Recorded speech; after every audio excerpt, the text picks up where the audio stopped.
What is going Uh, on, everyone? It is Friday night. You know what that means. Me and the boys are back to bring you the best Batman show on a Friday night, Gotham City Lights podcast. And as we like to do, let's go around and introduce ourselves. We have my co host, Callie Comics, here with us tonight. What's going on, Callie? We got our other co host, Real Rude, the one who bro, laughs. sometimes. As you can see, we're missing one. Paul in the 619. He is not with us tonight. He has plans.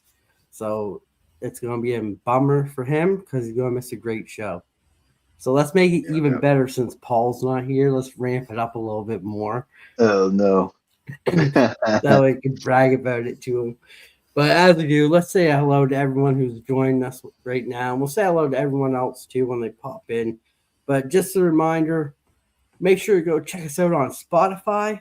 We are now at 32 downloads and 9 followers. So congrats to us on hitting 32 downloads. Appreciate everyone who's been listening and watching. We appreciate you. Um, Next, don't forget to go vote and hit that like button. We got a poll up in the YouTube, so go vote for your favorite comic that came out this week. We got three to choose from. Let's start out saying hello to Mr. Robert Pop Springs. What is going on? Thank you for What up, being here, Robert? Robert. We appreciate you. We got Robbie Josephs in the house. What's going on, Robbie? Thanks for being here too.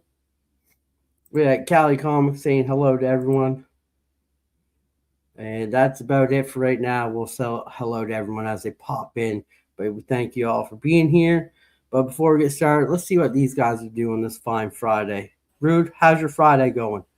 It's going pretty good, bro. Just chill, winding down, getting ready to relax with my boys. And, you know, let's go. Let's have fun. Nice. Callie, what about you? Just ready to talk some Batman. Let's go. Nice. Excited. Yo, We had a Little new viewer here with us tonight. Contra from from contemporary. Brazil. Doesn't speak a whole lot of English. Says you DC or Marvel? We are deep, DC brother. here. It's a DC show, but You But never know. You never know. yeah, my boys might be leaning a little towards the indies right now. Shout out to the indies that are doing a great job. You know, definitely indies. Yeah, it's the indies time, brothers. Yeah. definitely. All right. As we always do, let's just give a big shout out to Daniel for this great new thumbnail he's provided us. This one and a couple other ones. Thank you to Daniel for providing these great thumbnails. You've probably seen them around Instagram as I use them for some of our posts. But yeah, again, thank you, Daniel. We appreciate it. Give you a little shout out there. So here's a little bit about how the show works. If you're new, if you're listening on Spotify, if you're following us and have been since day one, you already know how it works, but we're going to break it down for all those people who haven't. We start out with the Batman news, starting with toy pre-sales, starting with a new segment that we have to update this, and that is Callie's Graves of Gotham. You're going to want to stay tuned and find out what that's all about. We got Flashback Friday, which is now taken over by our good friend in the chat, Robbie. It's called Flashback Robbie's. So that's a great one there. We got the Oracle Report. We got comics in discussion. We got the Friday night Batman Instagram covers. We got community shout out, quote of the night, and then we followed it off by what we picked up that week or this week. So without further ado, let's dive in.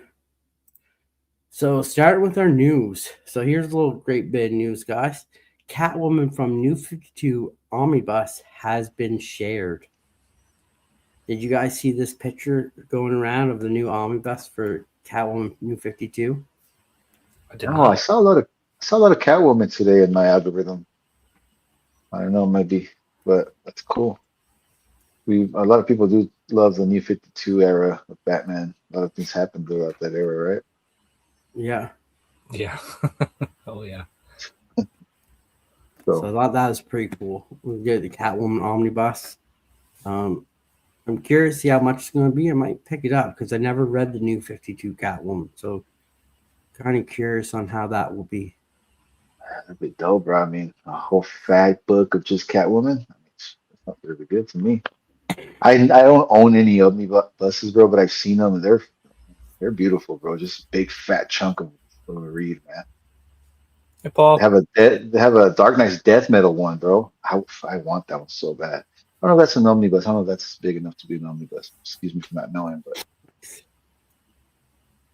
fatty. Next up, I don't know if you guys know this, but Duke Thomas confirmed to be one of the Absolute Robins. There's going to be multiple. Duke Thomas is one. Oh wow! He's the Signal, right? Yeah, he's the Signal. Huh. But everyone's Robin. Like here's everyone in the family. Everybody ever in the Batman lore is Robin.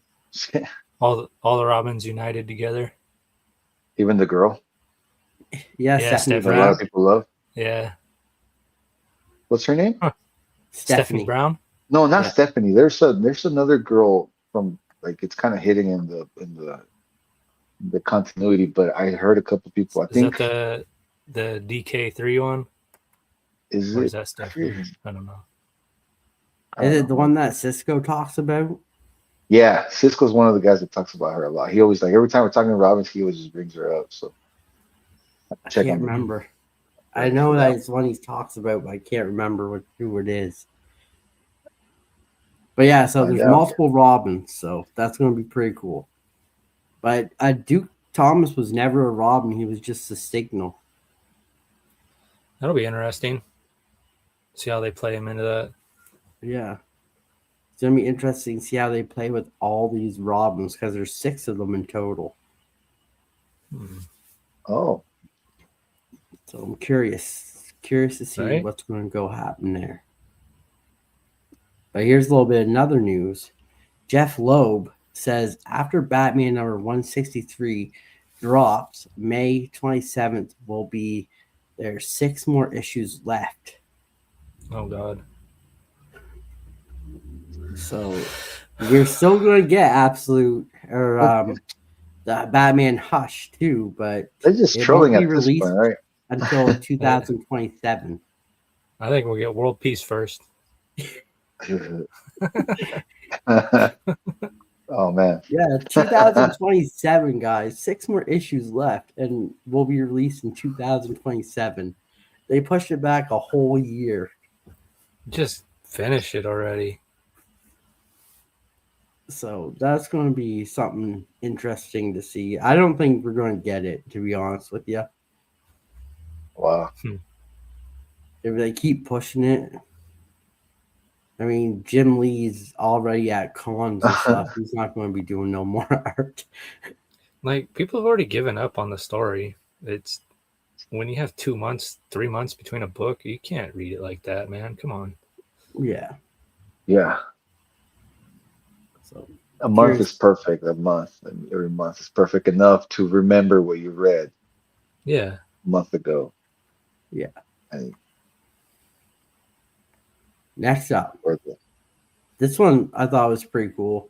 Absolute Batman issue number 15 getting a 3rd printing for the 3rd time in a row. What? I think that's the one with Joker, isn't it? Yeah. Yeah. Yep. So Well, everybody thought that it was gonna outsell number 1, so even though number 1 is his first Interesting. appearance, to be honest. yeah.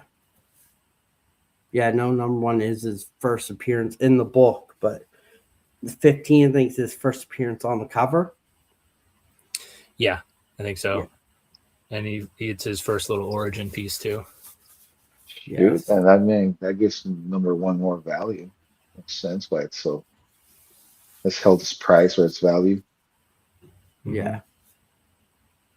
It's pretty cool. So, yeah, this is pretty cool. Getting a 3rd printing for the 3rd time in a row. Yeah. The book's doing well. Yeah. So, 5 absolute Robins have been revealed, and one is Dick Grayson, Jason Todd, Tim Drake, Stephanie Brown, and Duke Thomas. Those are the 5 Robins that we're getting in absolute. Oh man. So So the sixth one's got to be Damon or like. I think we're only getting 5. Sorry, I said 6, but Yeah. it's Oh, they 5. said 6. Hmm. Okay. I can't wait. They just keep giving us stuff in this series, and it's been fun. Get something new every week. So you remember the cover or the picture I showed with we were trying to figure out who all was on that picture. Yeah. So remember the guy with the R? Yeah. Yeah. That was Yeah. We thought actually it was. Jack Grimm. That was the Joker. Oh, that was Grimm? Wow. Yeah. Why is he? He's in charge of the Robins? I don't know. I don't want to play into it, but he had the Robin R on his shirt. So You know, there's a panel in this week's book that kind of alludes to something of that nature. So, it'd be fun to talk I about. need to see that What's up, picture Tim? again. I was Come gonna on, grab it Tim, as if please I had it be in the book. yeah. I'm just curious to see how Duke Thomas plays in all this because he was never a Robin. So I'm curious to see how he plays into this. Yeah. What color? Curious to see how his story they change it.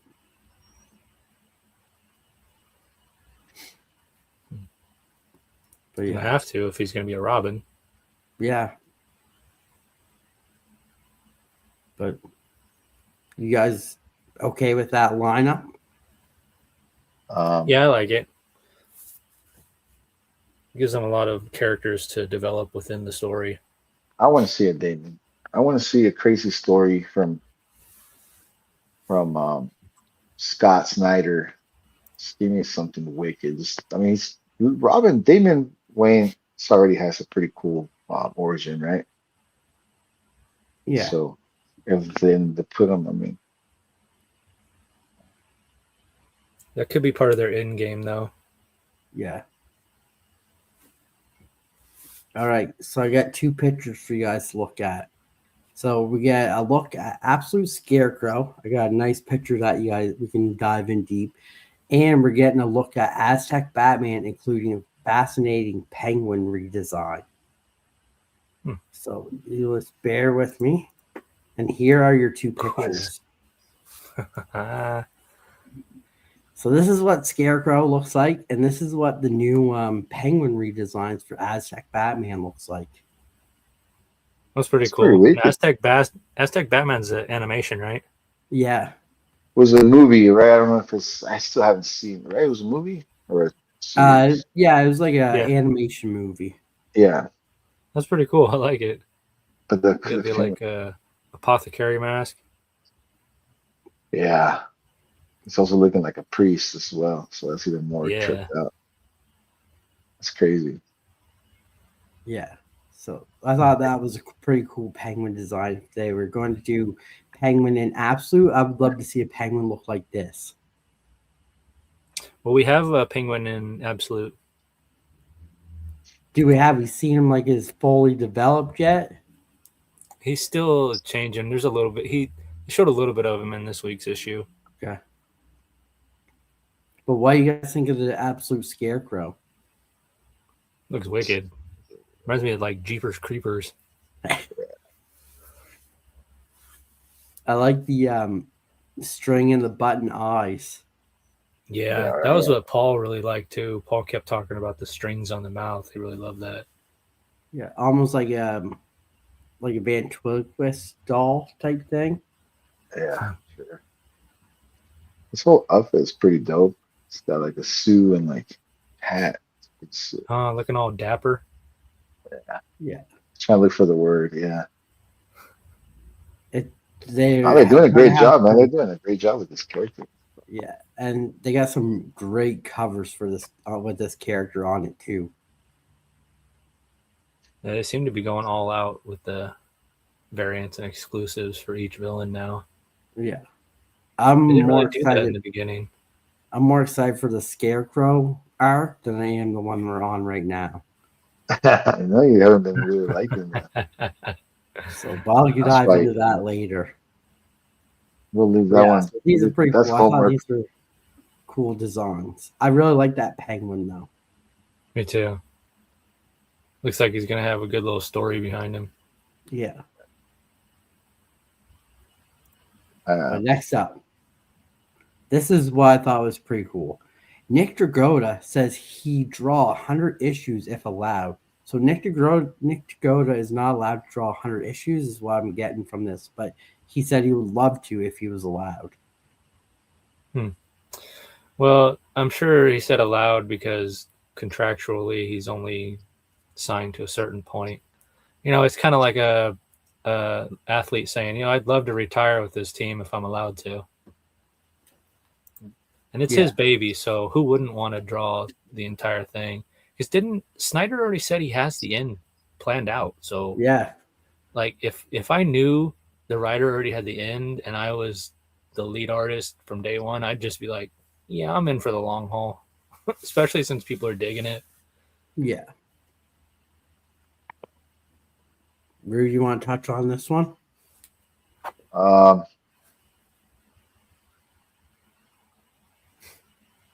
kind of understood it differently. I thought he was just saying like he hasn't been allowed to draw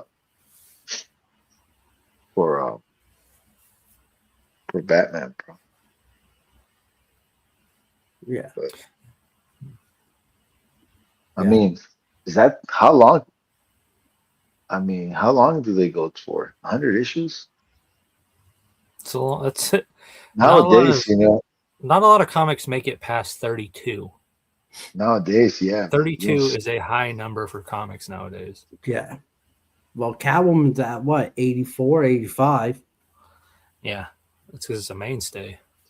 Yeah. Every time they Same start with it over, Poison Ivy. it'll hit 100. Yeah. Ivy, I mean, it's one of those books that might make 100, it might not. Yeah. It's just Catwoman, yeah, she'll make 100. All right. Next up. Scott Snyder confirms that Absolute Bane and Poison Ivy will be returning in the future. Yeah, they kind of hinted at that with Bane being in a jar. Just like a brain floating in a jar with an eyeball. Yeah, and then we saw Ivy get like messed up here, which we'll Spoiler. show later. But yeah, I thought that was pretty cool that they do plan on bringing these characters back. I could have done without Ivy, to be honest with you. Yeah. It sounds like you didn't care for her at all. No, I did not. Next up, Scott Snyder confirms his plans to focus more on Absolute Batman after his Darkseid era ends in 2027. Yeah, it kind of sounds like he had a good chunk of Batman worked out, and then he dove into that Darkseid project, and now he's kind of like, I better wrap that up before I do anything. Yeah. So I can't wait to see when he actually has more time for this Absolute Batman to see what he's going to pull out. Seems probably like got something already. Something though. Yeah, he's always got something going. He's probably like, all right, I'll let this guys take over for a little bit, introduce some heroes, and I get back on it for the fucking with the bang. He's probably writing 2 independent comics at the same time. Yeah.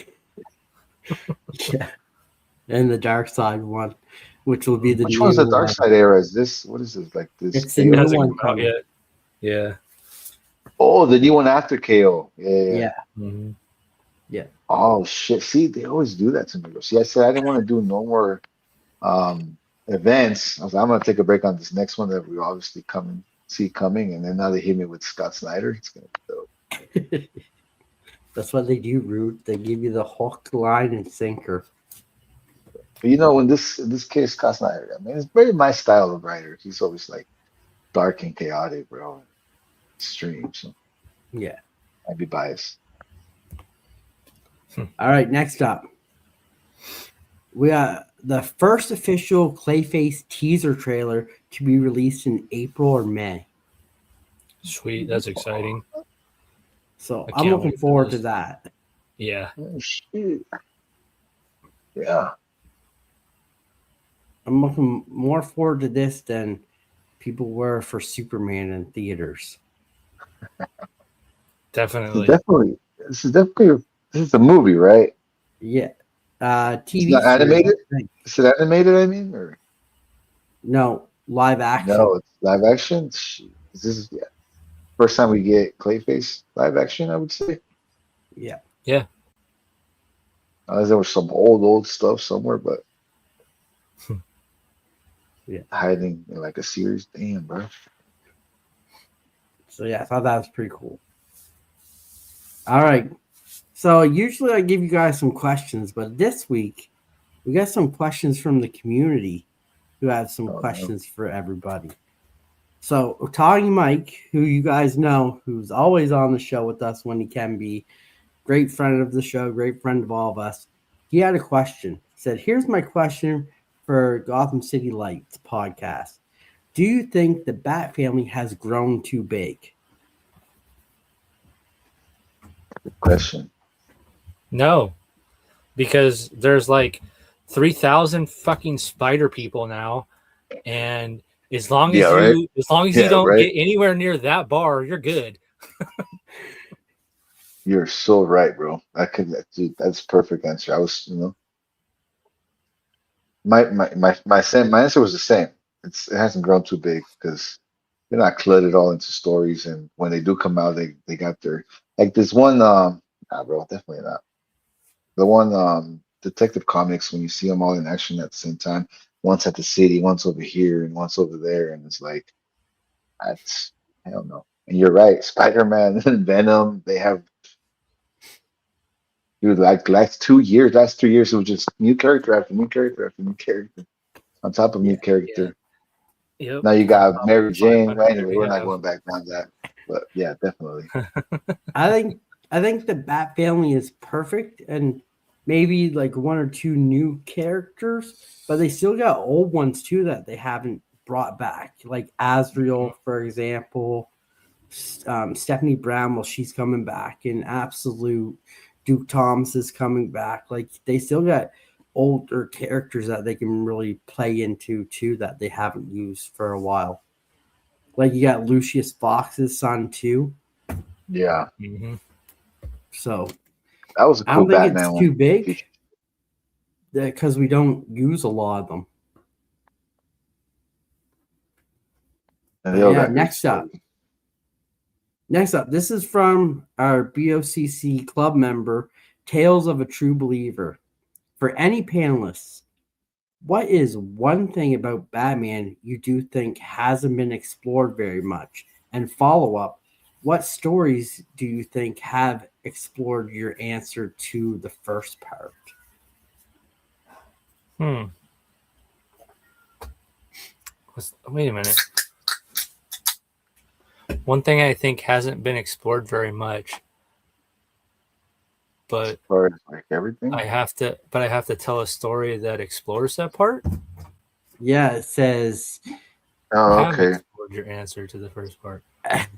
What is one thing about Batman you think hasn't been explored much, but I have to tell you a story that explored my answer? That is a fucking conundrum, dude. Okay. Is it funny? I'm gonna say Bruce's college years. We don't ever get to see Bruce in college, I was dude. I thinking want to see something older. Bruce at a frat party or something, you know? He nice. had to be cool. I mean, how old do we know he was as far as his story goes? Question for the chat and for everybody. How far do we know of the stories? How young do we know of the story? No, how far do we know when he started training? When didn't he start training as a little boy, right? Did he start training right after his parents died? Depends who wrote which origin you're reading. Yeah. The reason why I ask is because that's something that I would like to see more, like more in depth of his training, what made him who he is, because he's the master at everything, you know. So So what that would be story my do you answer. think has explored that though? Because I don't know if there are any with Bruce actually going to a higher Well, you learning. see, like I know this is probably like more modern comics. It's kind of hard to like compare them to maybe older stories, but when they do Ghost, what's his name in the new era, in the Killing Joke, Jorge Jimenez and Jim Stanian wrote. It was Ghostface. That wasn't Ghostface. It was who's that character that was all in white? But anyway, he's in his origin. They said that he trained with Bruce. They trained right like one to the other. The only difference he kills. And he's like a billionaire too. Yeah, he's just as badass, but he kills. And yeah, what was his name? I'm sorry, my bad. Like Brain fart, but you're on the right track with the ghost thing. it is definitely Ghost in it. But they kind of talk a little bit how they train, and they're young. They're really young. They're teenagers, or they're like college years almost, like you say, bro. College or straight out of high school. It's badass. So that'd be my story. That's kind of one story I'd like to see explored more, and I don't think it's been explored, is how Alfred became Alfred to the Bat family. Like, we know him as the butler, but how did he get to be the butler? Oh, when like he got hired. Yeah.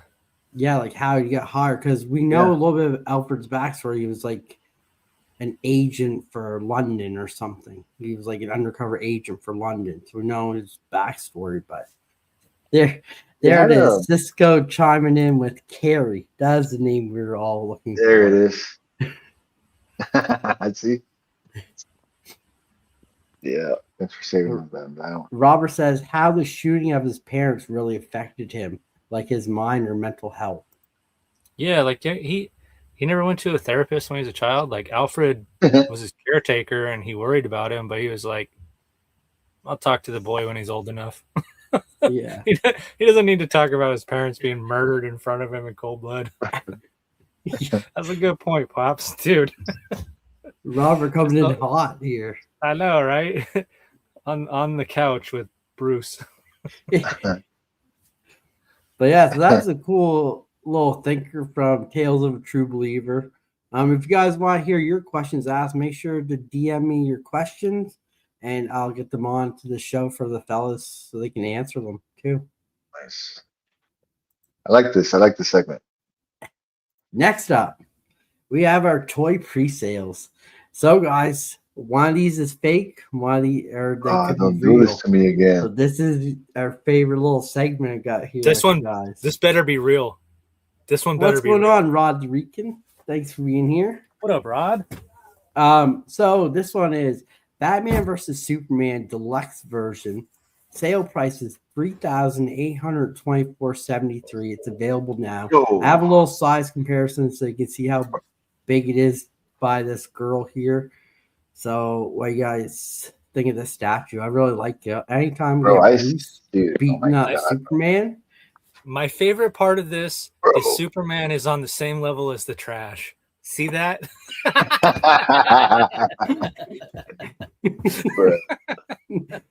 And we got like old man Bruce. Detail. Yeah, look at the pole, dude. That's a cool detail. What is he wearing? The only like time. Suit? Yeah, it's the bat suit they had for the Batman movie. That's cool. What's up, Vogs? What's going on, Vogs? What up, Vogs?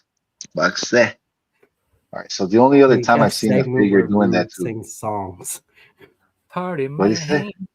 So can we get a segment where Rude sings songs from Batman soundtracks? Oh, it's coming up, brother. Stay tuned. But yeah, what do you guys think of the statue, though? I want it to be real because I like it. Yeah, I love it too. I think it's fake because it's too good to be true. Like literally a statue that's Superman's getting punched. That's kind of hard to believe. That is literally for like it's making a statement. Like you have a statue of Superman getting punched. There's a lot about you, mate. Like that kind of scary. But do you notice that he's got kryptonite around his arm? That's what I was wondering. Like, what is it? Like some gas coming up? Like, you know what I mean? Or is it just straight up a crystal? I was trying to figure out exactly what it was. Save your fakes or real for the end because we got 4 of them. So you guys want to look at all 4. But what do you think of the price tag, though? That's expensive. But you know what? We've been seeing a lot in this price range, to be honest.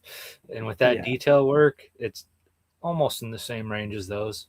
And I mean, look how big it is for the size because that girl's standing up and that's on a table. So yeah, I didn't even see the girl, bro. Holy shit. That's what makes me think it's fake, though, is the way she's like, there's no way, bro. Just think about like I want to show this statue to anybody that loves Superman. So Like any of the brothers in the club, just to be like, go ahead. no, I was What- just gonna point out proportionally, that Bane is half the size of her, and it's in the background. So I would think that's a 1-to-1 scale Bane, apparently. All right, moving on. Great, great. I like it though. I would definitely put that on my put right here. Catwoman 1/3 scale deluxe bonus version. Sale price is $2,234.60. Release date is April 27th or 2027, September 2027. So this one you get two different heads. So you get this head and you get her head with the mask on too. This is fake. How do you guys feel about the It's fake. face? I don't want to be Hey, picky. that's why I but think it's fake. it doesn't look like Selena to me. Well, it almost looks like it's drawn there by a computer. That's why I think this one's fake. With how smooth she is and how rough the cat is, you mean? Like, or it could 'Cause just be that he's in the leather, right? The cat's tripped out too. I like the leather though. See, Dan's got us doubting everything now. That's why I hate this segment, and I love that you're saying it, doing it, but I like this statue. anymore, I bro. really do.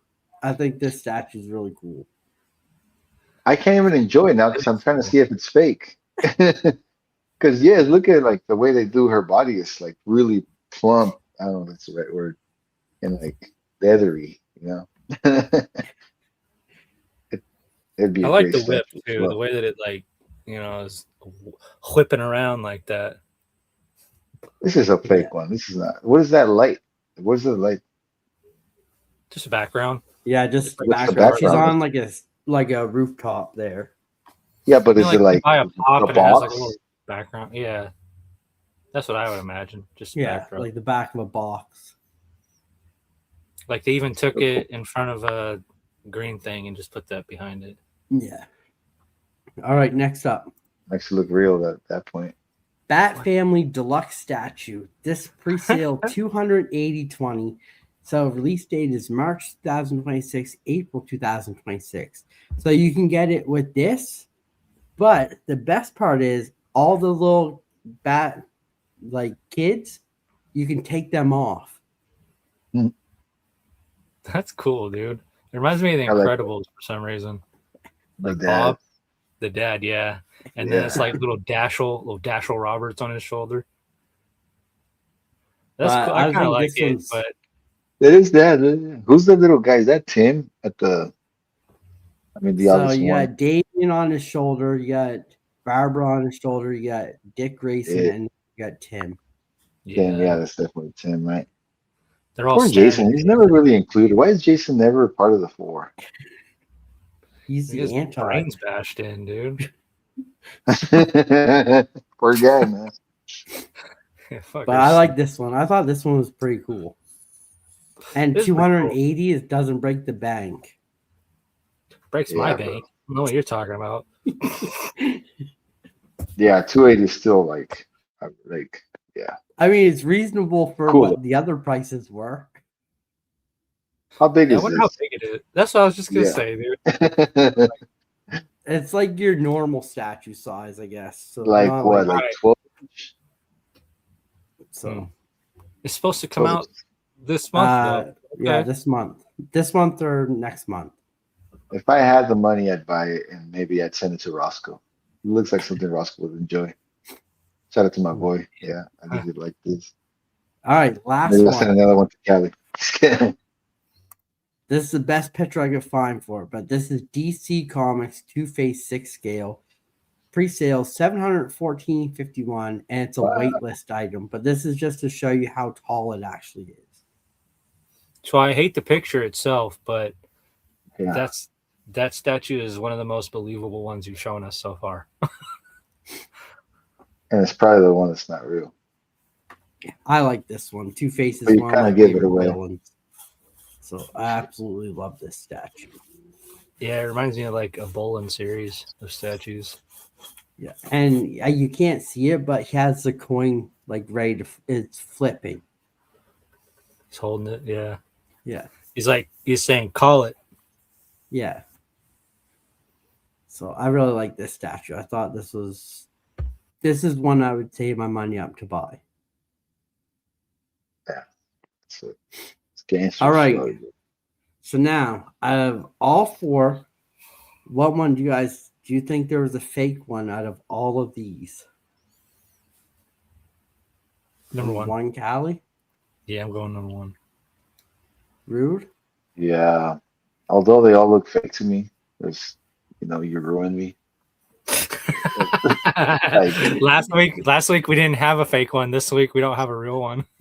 What's there like? Are you just gonna kid us like that, or are you gonna give us like a hint to where there's only one fake one, or it's just No like hints. out of control? No hints. It's you guys That's horrible, decide, bro. and I'll You're tell you at horrible, the end. bro. In these times, bro, where everything's hard to believe, bro, with things, when, bro. All right, Chat, I why we say wait number for one. Rude? I said What do number you one, guys number think? one, because that's just outrageous, bro. Number one, I love number one. I want it, but it's just outrageous. Like, can we please send that in the chat and like send it to So everybody, chat, all the Superman. Send it to Glenn. Where's Glenn?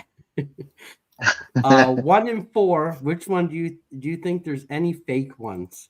So we'll go through them again. So we get this one's 1, 2, 3, 4. Let us know what you guys think. Is there any fake ones, or do you think they're all real? We'll give them a few minutes because StreamYard takes a few minutes. I want to send this to Bruce, to the brother Bruce, show him the Superman one. Ask him, like, do you like this statue? Just kidding. I think Cisco said the first one was fake because I see him say fake earlier. So I'm guessing that was for the first one. Oh, Roscoe says all fake. What up, Roscoe? That's not a bad guess. I'm send clip that and send it to all the Superman fans. And the comments put the question. Now don't even put the question. Just send it to them. I know. So give it a couple more. Give it a couple more minutes before we move on because I want to get some answers. We got 8 people watching. Come on, people. What do you think? 1, 2, 3, or 4? Is there any fake ones? Or are they all fake? Or are they all real? What do you think? Give it 2 more seconds here. I'd also like to comment how this statue, like this picture you said, well, you kind of gave it away because you said this is the only picture you can find. Like you're really trying to look for a statue that you wanted to show. So it kind of gives it away. But at the same time, the fact where they have it like post, it's like a normal fancy house, but then you see this badass statue. It almost draws attention to the. You know what else Dan does? He doesn't write out 6 scale. He puts 1/6. All right, here we go. Are you guys ready? Are you ready for this? Oh, dude, please, bro. So there's no fake ones this week. It is all real. Wait, that one's real? All real, yeah, all real. The punch Superman is real, bro. Yeah. Dude. He's finding the worst pictures he can to fuck with us. That's what it is. He's like, this is the worst picture I could find of it. I like These are all real statues, all real prices. I question my existence with this segment, bro. $3,000. I mean, last week, Wellbore actually got it right. He said none. Yeah, he did. That's right. So, Wellbore got it right last week, and it's right. Roscoe, what? Bro. Oh my god. But yeah, so that's that. This is a fun segment. You guys get to see some cool stuff, and we get to get you guys involved too, which is kind of fun. We love getting chat involved. So remember to go vote in the chat too. Let us know what you think is going to be what was your favorite book. Roscoe, I really dig the third one. Yeah, the animated one with the kids. Rue was saying you would. All right. We got a new segment. We have Graves of Gotham. This is presented by Callie. Did the book rise from the grave or did we throw flowers on it? I'll let Callie take it away here. So we read issues 1 and 2 on this show, and we all agreed that it was pretty boring and it wasn't really worth reading anymore, so we gave up on it. So we wanted to do our due diligence, and I read the next 2 issues, and I wanted to make sure that we weren't jumping the gun and getting rid of a book that was just in a lull. And I will tell you, the best thing about this book is the covers. Okay, if you like covers, this is a good book for covers. It got some pretty solid ones, you know. But as far as story, this is terrible, dude. If you want to know if this book's gonna rise out of the grave, or if we're just gonna throw flowers on it and bury this sucker, hit him, Dan. Let's show what we got. Ah, there it is. Flowers for this sucker. Bury this book. Never bring it back. I would not even recommend picking it up. It's so terrible. It's supposed to be a love story, and there's no love in this story. It's a lot of jealousy and a lot of bitterness, and I don't like it. So skip it, bury it. This one is staying in the grave. It's not going to rise again. This is going to be a little fun segment. So we read a book and we drop it. Callie's going to keep reading it, and he'll let us know if we should bring it back from the grave or if we should put the flowers on it. So this is going to be a fun new little segment we got going on for all you guys as well.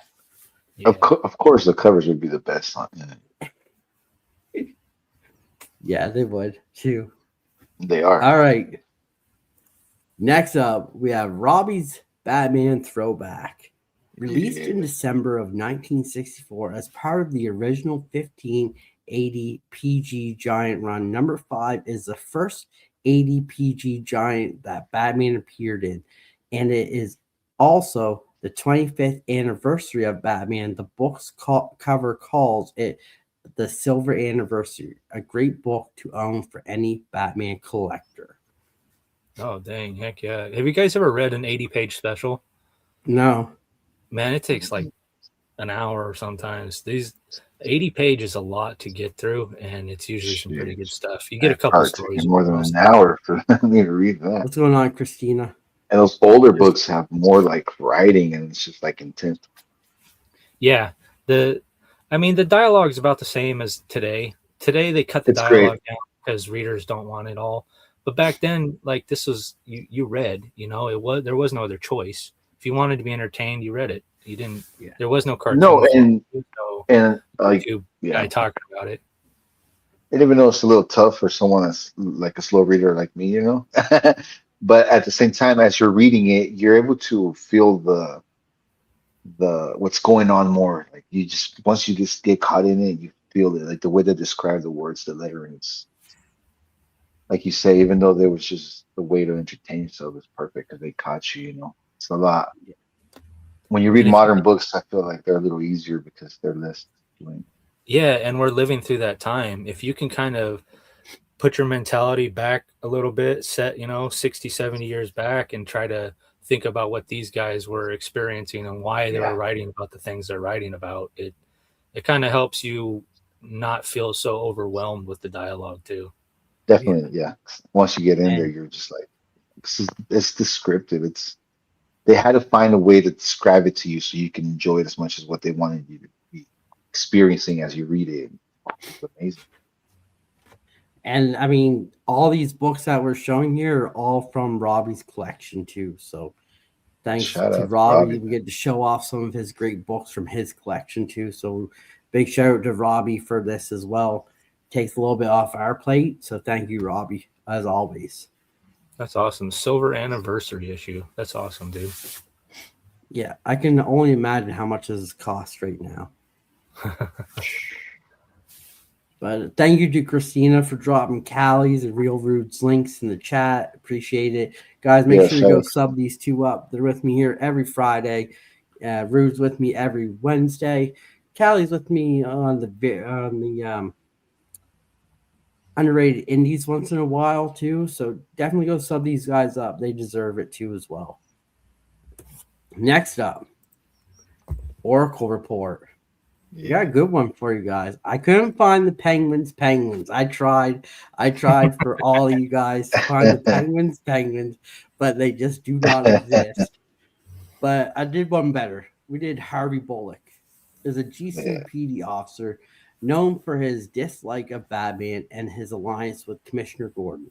Harvey Bullock first appeared in Detective Comics number 441, June 1974, and was created by Archie Goodwin and Howard Chalkin as Lieutenant Bullock.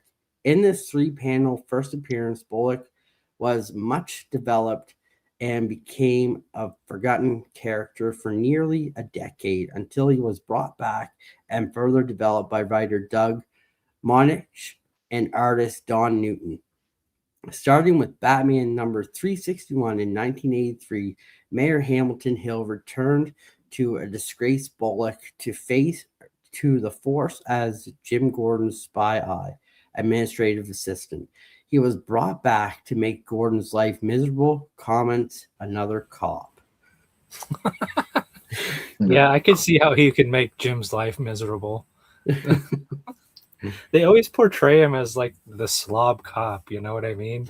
They He's do. always got a donut in his mouth and crumbs on his sleeve. It's hilarious. Always got a 5 o'clock shadow, but he gets the job done. Like he don't play. He's still a cop at heart. He still cares about his city, you know. And I think that's something that Batman recognizes too, because he sometimes you'll see him like have Bullock meet him and not Gordon, which shows a lot of trust. Yeah.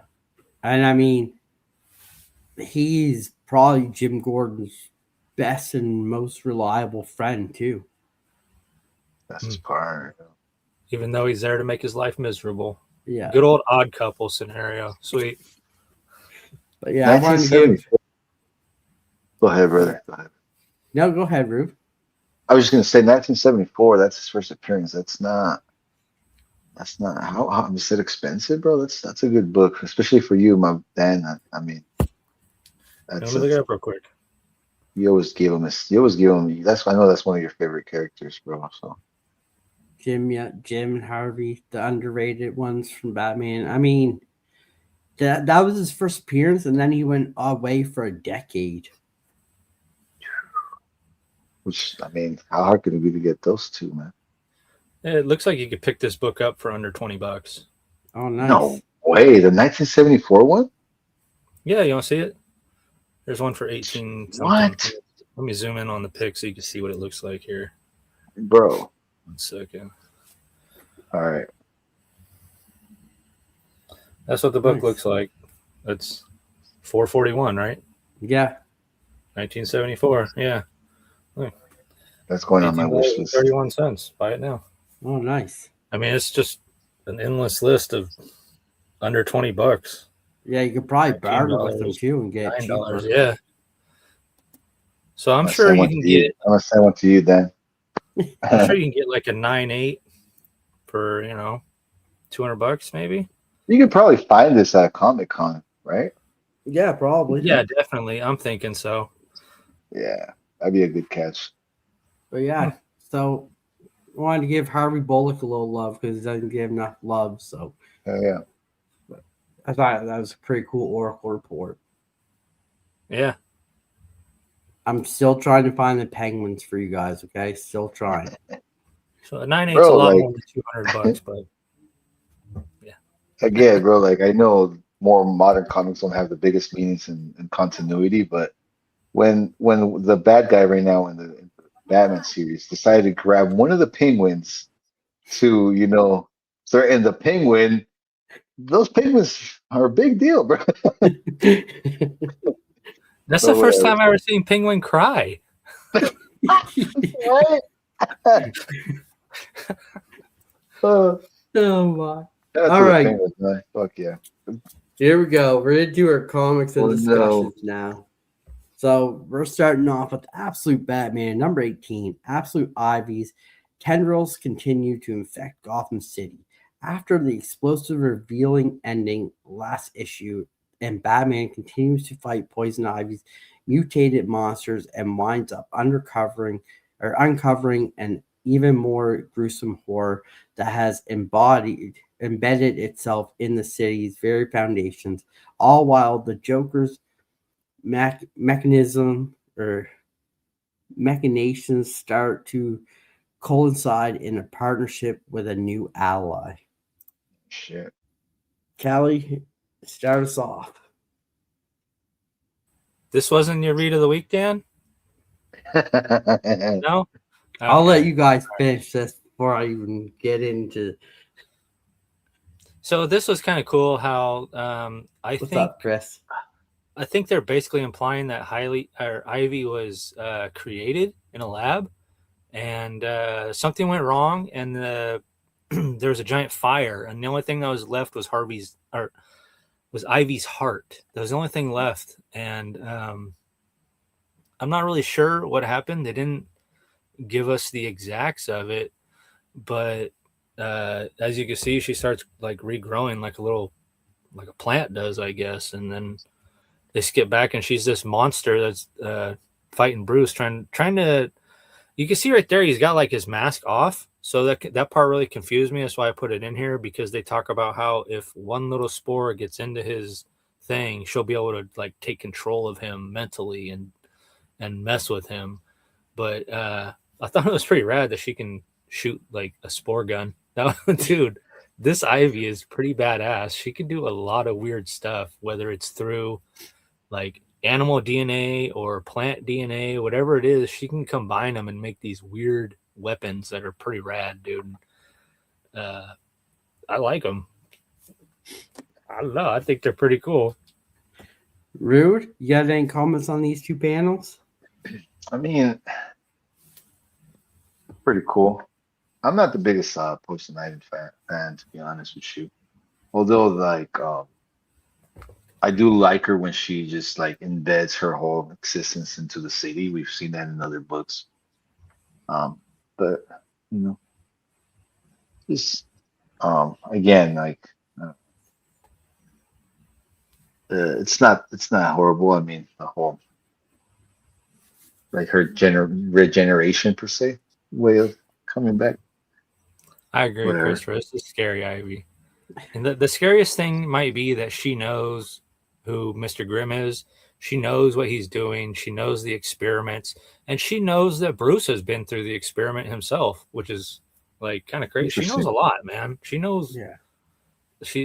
It's kind of overpowering how much Poison Ivy has like in this series, ability wise, knowledge wise, everything. Yeah, she can definitely be a God mode villain or whatever. Definitely. And she's telling Bruce, she's like, why don't we team up? She's like, you're trying to stop the same guy I am, and you just don't even know it. And she builds all these little spores all over the place, and she's gonna explode them so that she can basically take over Gotham through spore mind control, which is kind of crazy because that seems like it's even more overpowering than what we were just talking about on the last page. And I don't really know how far her abilities can go because we don't see a limit. You know, it's only limited by what she's doing at the moment. So I imagine that she could probably go global if she wanted to with this stuff. That would be powerful right there. Again, like I've seen her go through the city, but global would be. Yeah. And this part with Jim over here, that I thought this was hilarious because Jim's like, he's like, dude, I know you're Batman. He's like, there's not a lot of 6'9", 400-pound dudes out there, you know. You stick out like a sore thumb, bro. So that's kind of a cool twist that this Jim knows that Bruce is Batman. And it is kind of awkward that he's dating Bruce's mom. I don't know if that's awkward for you guys or not. Because I just like, I don't know what it is. Like, I know sometimes in the storylines, Gordon can be a little bit closer to his parents' age, but I've always associated Gordon with the older side, kind of towards Alfred. You know what I mean? Like even older than his own parents. So I don't know. I thought it was kind of weird. It was like, isn't Gordon 20 years older than Martha? Rude. You got anything on these two slides? I like what just rebutting from what, not rebutting, but just picking up from where Callie was saying. I mean, it's hilarious, bro. The relationship between him and Batman, as like I'm dating your mom. It's like let the jokes just come in, bro.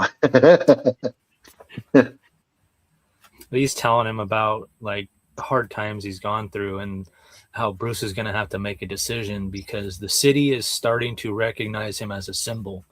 And Bruce doesn't necessarily like it. So Gordon's trying to tell him, he's like, look, dude, you're going to have to decide where that symbol goes. And he tells him that the one person that helped him decide what kind of a commissioner he was going to be was Barbara. And then if you cut to the next panel, we see that Barbara is there, and Bruce is kind of in a bad way. Poison Ivy's been having her way with him in the battle, and Barbara just shows up out of nowhere. It's not really out of nowhere. We saw her in the last issue when he shoved her off the cliff to try to save her. You know what I mean? But now Barbara's back, and she's ready to save him. And yet again, he just takes her weapon. Just like last time.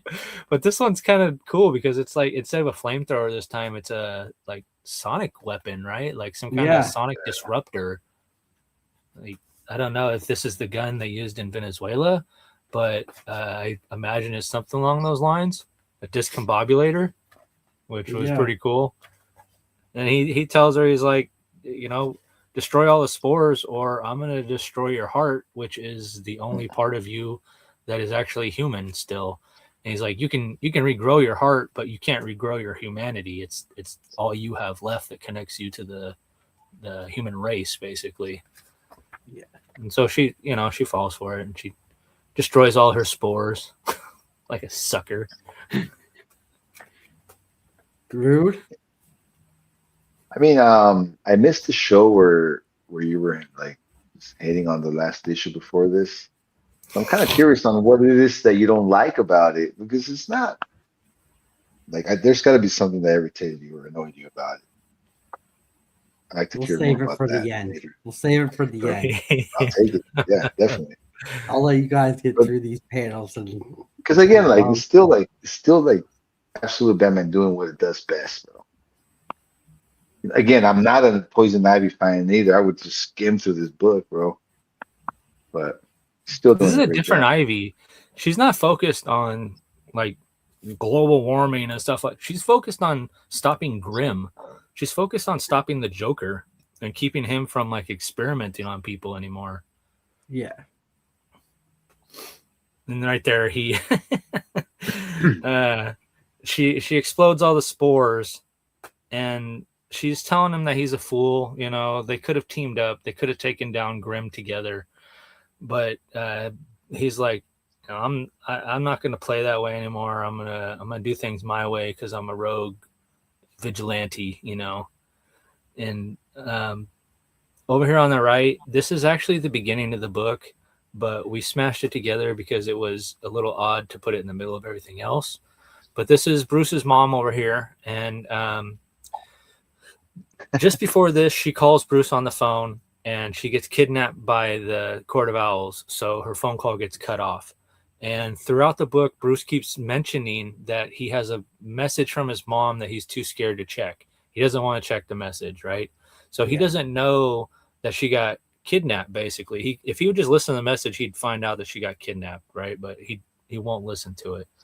And we get the story of what happened. She is kidnapped by the Court of Owls, but it's because she made contact with them because she was in the Court of Owls. She was actually a Talon at one time, which kind of blew me away. I was like, whoa, dude, this is getting interesting. And they basically tell her, they're like, you what are you doing? You know, this is not how we do things. So we're basically gonna have to kill you. Which I thought was a little counterproductive to the story, but you know. Yeah, rude. I mean, I'm thinking of Robert's question or whoever asked the question about like it's crazy to see Bruce's mom like alive and in his life, Again, just little hints of it, right? Because at the end of the day, when you bring any other character back, you just see little hints and little enjoyable moments, And I'm still like the whole just Bruce's mom, bro, like Batman's mom, just like don't mess with Batman's mom, bro. For All right, She's next up. she's telling him, you know, this isn't what we stand for. We used to stand for something better. We were warriors, you know, we were proud of what we did. And he came along and ruined everything. And she's telling him, you know, if you guys want me to subject myself to the new ways, then you might as well just kill me. And you got this little standoff type thing over here where you got Bruce pointing the gun at Poison Ivy's heart. You got the Owls pointing a gun at Bruce's mom. And you also have like the GCPD coming in to take over the scene where Batman and Ivy are fighting. So there's a lot of like guns being pointed, ready to fire all at the same time. And a lot of people saying like, you know, you shouldn't do that. Like, what, you know, put your gun down type of deal. But in this case, I don't think anybody did, if I remember right. I think Batman shoots Ivy, shoots her heart, which blew me away. I was like, oh, damn, he is not messing around with this one. The Owls shoot Martha, and I don't think the GCPD opened fire, did they? I don't think they walked into Poison Ivy down on the ground like that. Yeah, they walked into that standoff with Bruce and Ivy. And you can see he shoots her in the heart. And Martha is like, she looks a little flabbergasted, even though she told him you might as well pull the trigger, which, you know, okay. But that's it. Batman has now crossed a line. He didn't kill her, but he is willing to hurt you in ways that another Batman is not, which I thought was kind of cool. He said, what did he say? Ivy said that we should evolve, so I just evolved, I think is what he said. Yeah. She said to fight what's coming, I need to evolve. I just took her advice. That's what he said. Yeah. Pretty brutal, dude. What I thought was funny is he left his mask, so he has his cape around his face. Yeah, he put that mask on Barbara, I think, before he pushed her over the edge. Okay. And he's had the cape around his face since the initial fight with Poison Ivy started, and she ripped off the mask. Okay. Rude, you want to touch anything on these panels? I mean, that's nuts, bro. That's nuts. I mean, you're still seeing a Batman that has no powers, and he's been throwing all these, like, you know, overpowered villains, which were already giving him a hard time in just a normal Batman story. And that's crazy how, you know, like Callie, how you brought up that they're willing to hurt in the way a regular Batman wouldn't be willing to do. Takes it to a whole other level. It's almost like, you know, when you watch those what if stories and you see something that you wouldn't see, it almost kind of heals that anger. We're like, why didn't you do it? You know, and like, because I know we all follow great characters for their goodness, right? That's what a hero does. You choose goodness over everything. But the fact that this Batman's willing to go a little further, I'll take it, bro. A lot of us are just, let's do it. Because I mean, regular Bruce would be like, well, if that's her only connection to humanity, if I take that away, what's her next level? This Bruce is just like, I don't give a shit. Let's bring it on. Yeah, and then you get a little. Yeah, you get that first guy, that's Oswald, and the second guy is just a delivery man at Oswald's house. He's berating him because he thinks he's Bruce, and he wants Bruce to leave him alone. And I believe that's Riddler, right? The next guy. And then you see Harvey Dent is he's no longer part of the law because he's all jacked up and he's still recovering. And finally, we get to see Waylon, and he looks normal. He looks like he's shed all of his crocodilian skin, which is pretty cool. Yeah. So I like that we get a little bit of the adopted family, you know, the villain, the rogues gallery. We get a little bit of it here and there, and it's kind of perfect. It's not too much, and it's not too little. You know, it's like you're wondering what's going on, and then he'll give you this at the end of the book, and you're like, all right, I'm satisfied. But now let's hear why Dan hates it. Yeah. This Dude, whole by the way, I arc, gotta say this. Sorry, just real quick, Princess. go It for it, makes dude. great. Go for it. It makes great for like a Saturday night cartoon, like on Cartoon Network late night or the WB late night. They never had that, but you know what I mean. Like the way you say that they sneak in little stories and yeah. Go ahead. That's it. This arc with Poison Ivy has just been terrible. Like I have not enjoyed reading this at all. Um, I don't know what it is. I don't know if it's Scott Snyder's writing. I don't know if it's the art. I don't know if it's the back and forth from everything. Like it starts one way and then it goes another way and then it comes back. I don't know what it is, but I just have not been enjoying this arc at all with the Poison Ivy. It makes no sense to me. There's like bits and pieces that I really do like. Like I like seeing the new Court of Owls. I've like found out that Batman is part of the Court of Owls by his mother being a Talon too. So I'm curious to see how that all plays into the story arc as well. And then like seeing this, like seeing the Rogue Gallery, a little bit pieces here and there, like Callie said, that's been cool too. But as for like the action, I don't know if it's just seeing Batman get like beat to a pulp every time, which just does not make sense to me, or like I don't know. This arc just has not been the greatest for me at all, and I really do not like it. This is not. This is like a thumbs down, like 1-star rating for me. What?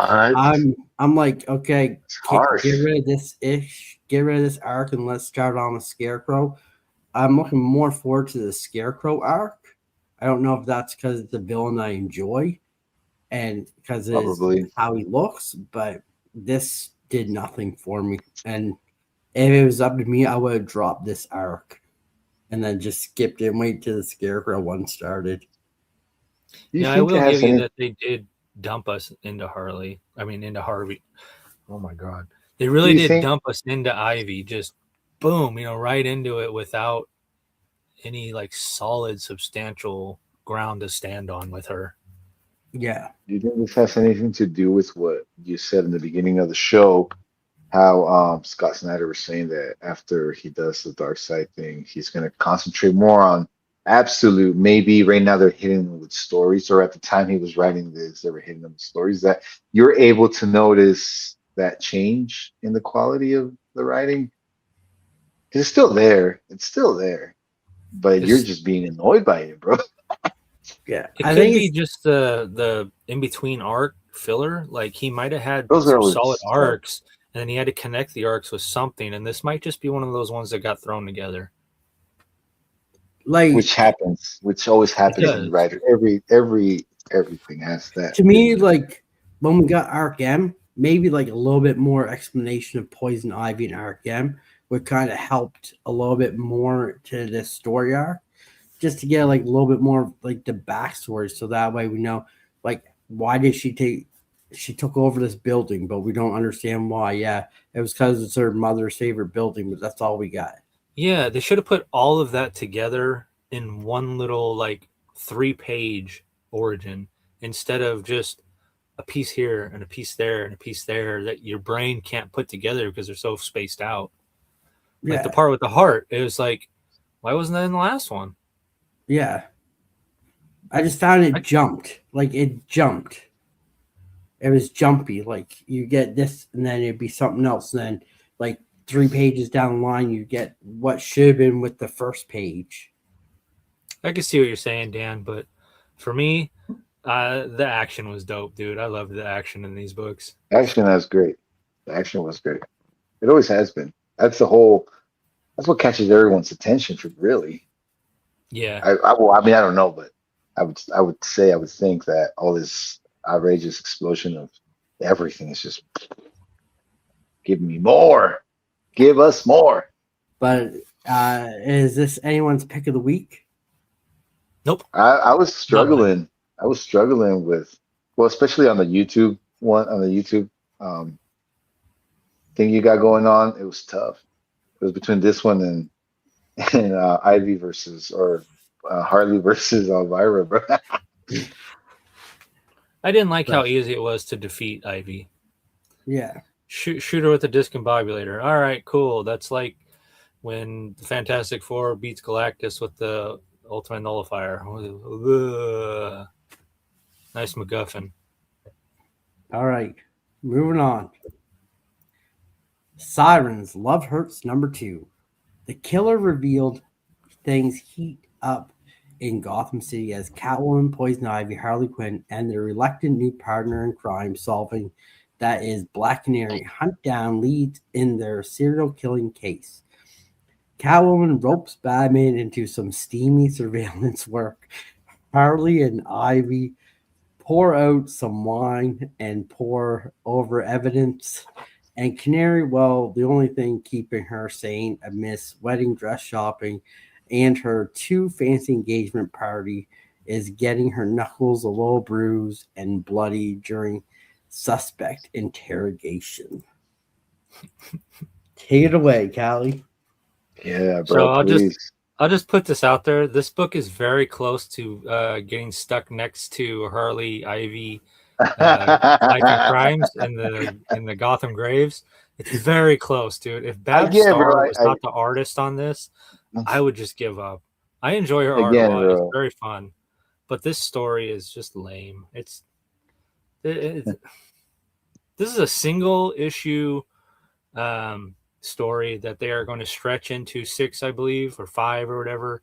And to be honest with you, if the next issue isn't any good, I'm not reading the next one after it, because I'm a guy, but I went out and I watched a few female perspectives on Sirens #1 just to see if I was on board, if I was like on the right track with my feelings. And yeah, this book is nowhere near what like women think, I guess. Like, this is a bunch of stereotypical things jammed into a book, right?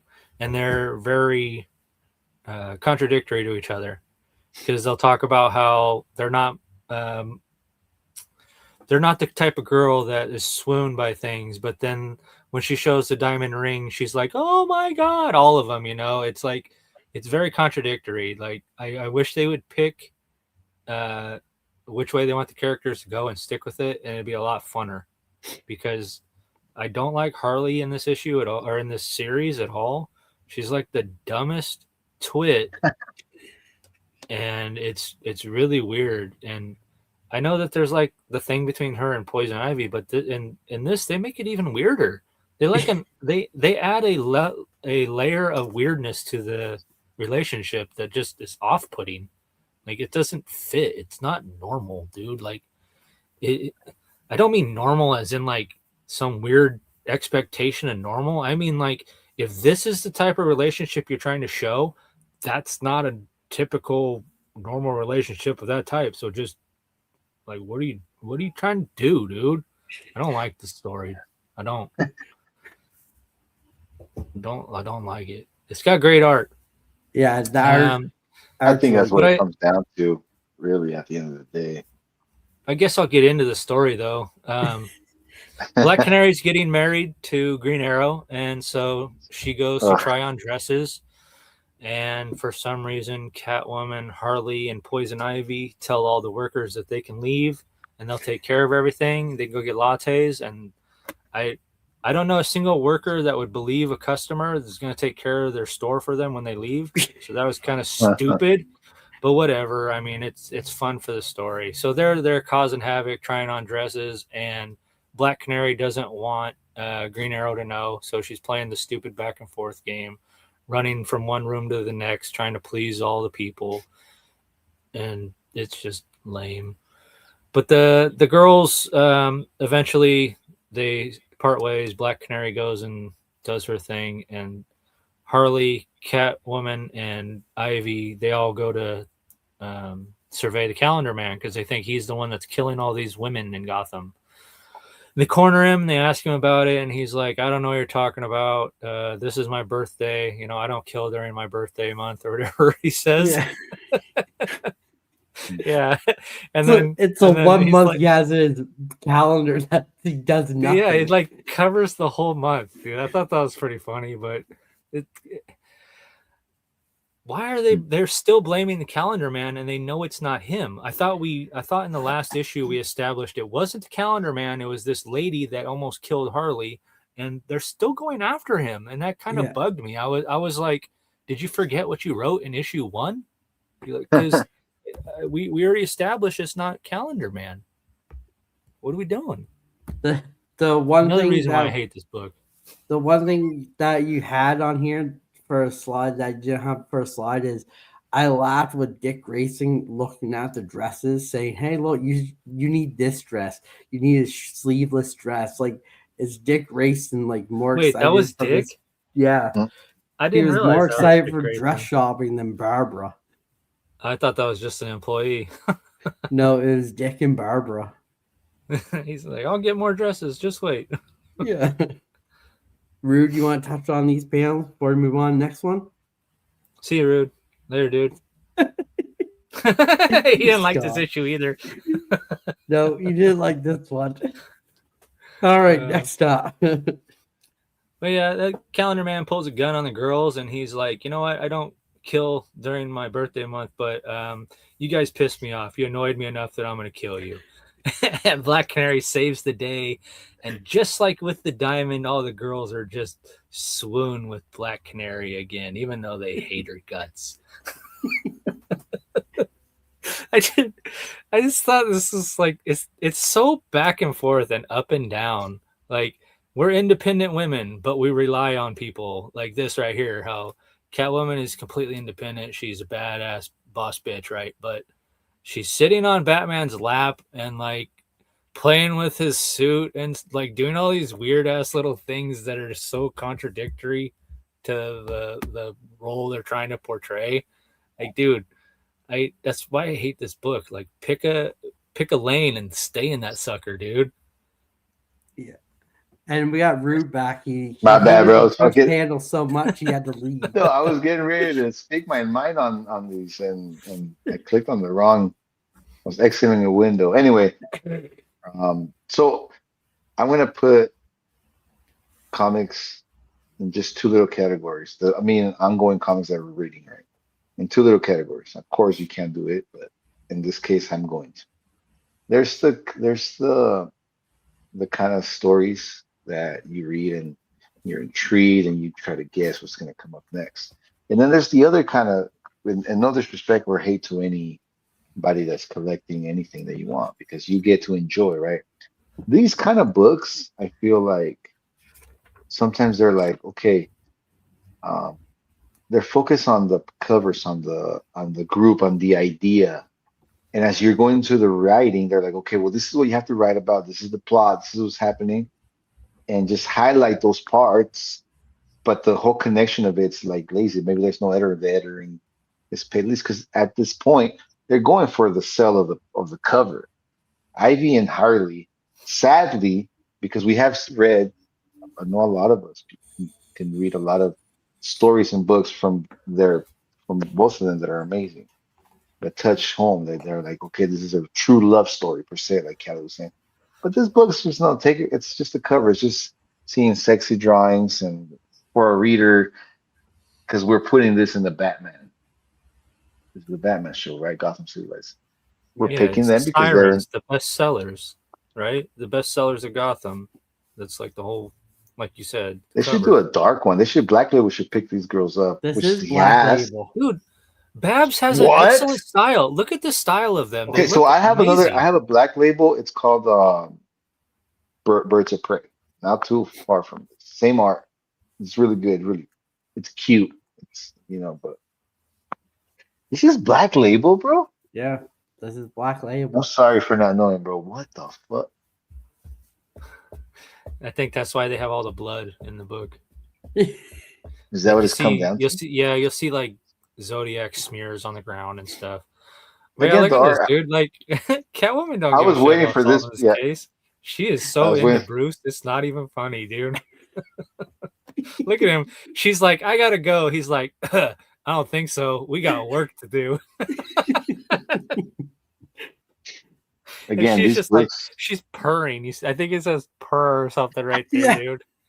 Oh hell no! But leave it to Harley. Harley figures it out. She drew all over the evidence pictures, and Poison Ivy's like, you know what? These look like constellations. You solved it. Way to go, Harley. You dumbass. Okay, so as you're reading and you're going through these panels, you're like, "This is Black Label. It makes no sense." And then you get this scene. Now that would be a hard scene to watch, or not to watch. I'm sorry. Well, let me rewind. Let me rephrase my words. This would be a hard scene to see in the continuity, like the way Batman and Catwoman are going at it, and she's purring. Oh, dude. Harley and Ivy are going at it too right after this. So Yeah. Catwoman and Batman are in Bro, bed okay, together. Harley and Ivy are in bed together, and Black Canary is the only one working the fucking case. And she So calls fuck the them story. all, and she's like, "Dude, you guys need to fucking get here now. Where are you?" And everybody's Dude. like, "Oh, we're preoccupied." Which Batman would never be doing, or any of them for that matter. Maybe Harley. It's And funny Black Canary's because the one that's engaged too. That's and it's funny because they've been trying to get a hold of Catwoman for like weeks. yeah. They said it's been 2 weeks. Yeah. So they've been holed up doing investigative journalism or whatever you want to call it for 2 weeks, dude. So crime is definitely afoot in Gotham. Yeah. But they Batman and I think it was Batman and Catwoman, they figure out who this lady is. They run a scan and they find out that there's another lady that is within the calendar of death, if you want to call it that. And so everybody goes to this lady's art venue because they're worried that she's next, and they're right. The chick gets her. Look at that. Right in front of everybody, damn near kills her. Right With there a in front of stiletto. everybody. Yeah. And then she gets away and they find her in this tough shed. It looked like a tough shed to me. Wine cellar. Yeah, but it looked like it was just a tough shed in the middle of a field with a couple of statues around it. Yeah. And she has this chick does at the party and she's holding her hostage. And I just thought this was kind of weird because why did she just stay there and kill the lady? Why did she run away and take somebody hostage? Yeah, I don't know. I thought that your whole target was killing that chick. Like you've been stalking her for a month or whatever you said, and now you just run away. Yeah. And it's like when you're reading this, it's like months. So like July. Then it goes like to October and then yeah, because this first panel is it's like July or something like that. And then the next one is like Halloween. Yeah. That's why they're all dressed like witches and crap. Yeah, that's fine. Convenient trap door. Yeah, the convenient trap door in the middle of nowhere. She's writing on the glass with lipstick. I was like, dude, I hate this book. Damn it. Yeah. The only thing good for this book is the art. The art is really so what makes this book. Yeah. It's so good. The storytelling by Teeny Howard is not the best. Yeah, Babstar is supposed to be coming to town, and I want to get these signed by her. I don't think I'm going to discuss a story with her, but I will talk about the art quite a bit. Yeah, the art's really nice. Oh, it's so good. The art's probably the only reason we're reading this book right now. I mean, yeah. Yeah, it's one of the main reasons I'm not giving up on it right away. I mean, like I say, there's. I kind of like Black Canary. She's kind of a badass in this. I'll be honest. I think it's not like it's like what these books are meant to do. It's meant to hit you, and you know, as you're reading all kinds of comics, right? This is like that one, like it's like eye candy. Story wise, you're like, I'm really invested as a reader. I'm sure everybody that reads comics is invested in every comic they read. And you're just like, cringe here, cringe there, whatever. Yeah. So is this anybody's pick of the week? Pick of the week to throw in the trash. No disrespect to the artist whatsoever, but you know who would be great for this book? It would be Mirka Andolfo. She would have done that Batman Catwoman scene pretty well. Not that the other one didn't do a great job. I think who so I it's think obvious who would really take the story towards another level with Babstar's art, and that they should have kept Kelly Thompson on this. Should have. I tried to tell him. DC, listen, put Kelly Thompson back on this book. I Put know. Kelly All right. Comics on All this right. bitch, bro. The most brilliant Poison Ivy and Harley Quinns you've ever seen. They'll be the most educated women in DC. They should be. Look This what As she's they doing. fucking bullshit should anymore. be, bro. I'm sorry for yelling, but yes. Look what Yes. she's doing for Absolute Wonder Woman. Like, she's killing that. So These two women are like they're smart, bro. They're really fucking Very underutilized characters. and I mean, you make Catwoman look terrible, to be honest with you. Yeah. and that's she's, for more fun. Here comes Harley Quinn and Elvira. That was rude. Jumping into our next one, we have Harley Quinn X Elvira number 5. From classic castles to cosmic chaos, after making a daring escape from their would-be captors in Transylvania, Elvira and Harley Quinn find themselves rocketing through space with the ever-dashing Bartoks. Their next destination, a jaw-dropping interspecies wedding in a galaxy far, far away. But when the ceremony spirals into madness and Elvira is abducted by a fanatical alien cult that worships her with drooling devotion, well, that's when things start to get weird. I know I can speak for all of us. This is probably one of our funner books that we read. I think everyone really enjoys this book. That's how you write a fun book. It is fun, it's funny, and the art is actually pretty good in this. yeah, right. It's not too bad. This is my pick of the week, to be honest. Nice. This week was a lot of fun. The series started a little slow, right? But it's like it's picking up and picking up and picking up every issue. It's not plateauing. It's not coming back down. It just like adds another funny ass layer to the story every time, dude. Yeah. Is this your pick of the week too? No. No. Well, it is now. Oh. It's now. See, it's I was having trouble like picking from Absolute Batman and this one. Trouble because Absolute Batman has been more of a serious, intriguing story, but this book is just fun, bro. And the conversations, like the low-key conversations, the sexual tension between these two is like Between everyone in this book, dude. right? I swear. It doesn't But matter it's who like- it is. There is tension of some kind. And this, like everybody that tries to write this non-intelligent Harley Quinn and all these other books, this one they did a This one works. Perfectly. Yeah, because it stays within the framework that was laid before. She's not singular minded. She's very open. She's very funny. It's a very playful Harley, and I really like it. Like I usually try to draw the line and draw her back into the brilliant minded type of person. I've seen But it, this yeah. one is a lot of fun, dude. This is like Looney Tunes fun to me. Last issue, Yeah. they went to Dracula's house, and Dracula had 3 wives, and Yeah. they were very, very jealous of Harley and Elvira. And Oh, that was I can't such a remember his great one. name, but Harley blew this old man up, and he turned into this giant robot, and he was tracking them down. Yeah. And at the end of the issue, the 3 vampire chicks and him had Harley and Elvira cornered, and you thought it was all over. And then this dude out of nowhere in his giant skull ship just squishes them all, dude, and saves the day.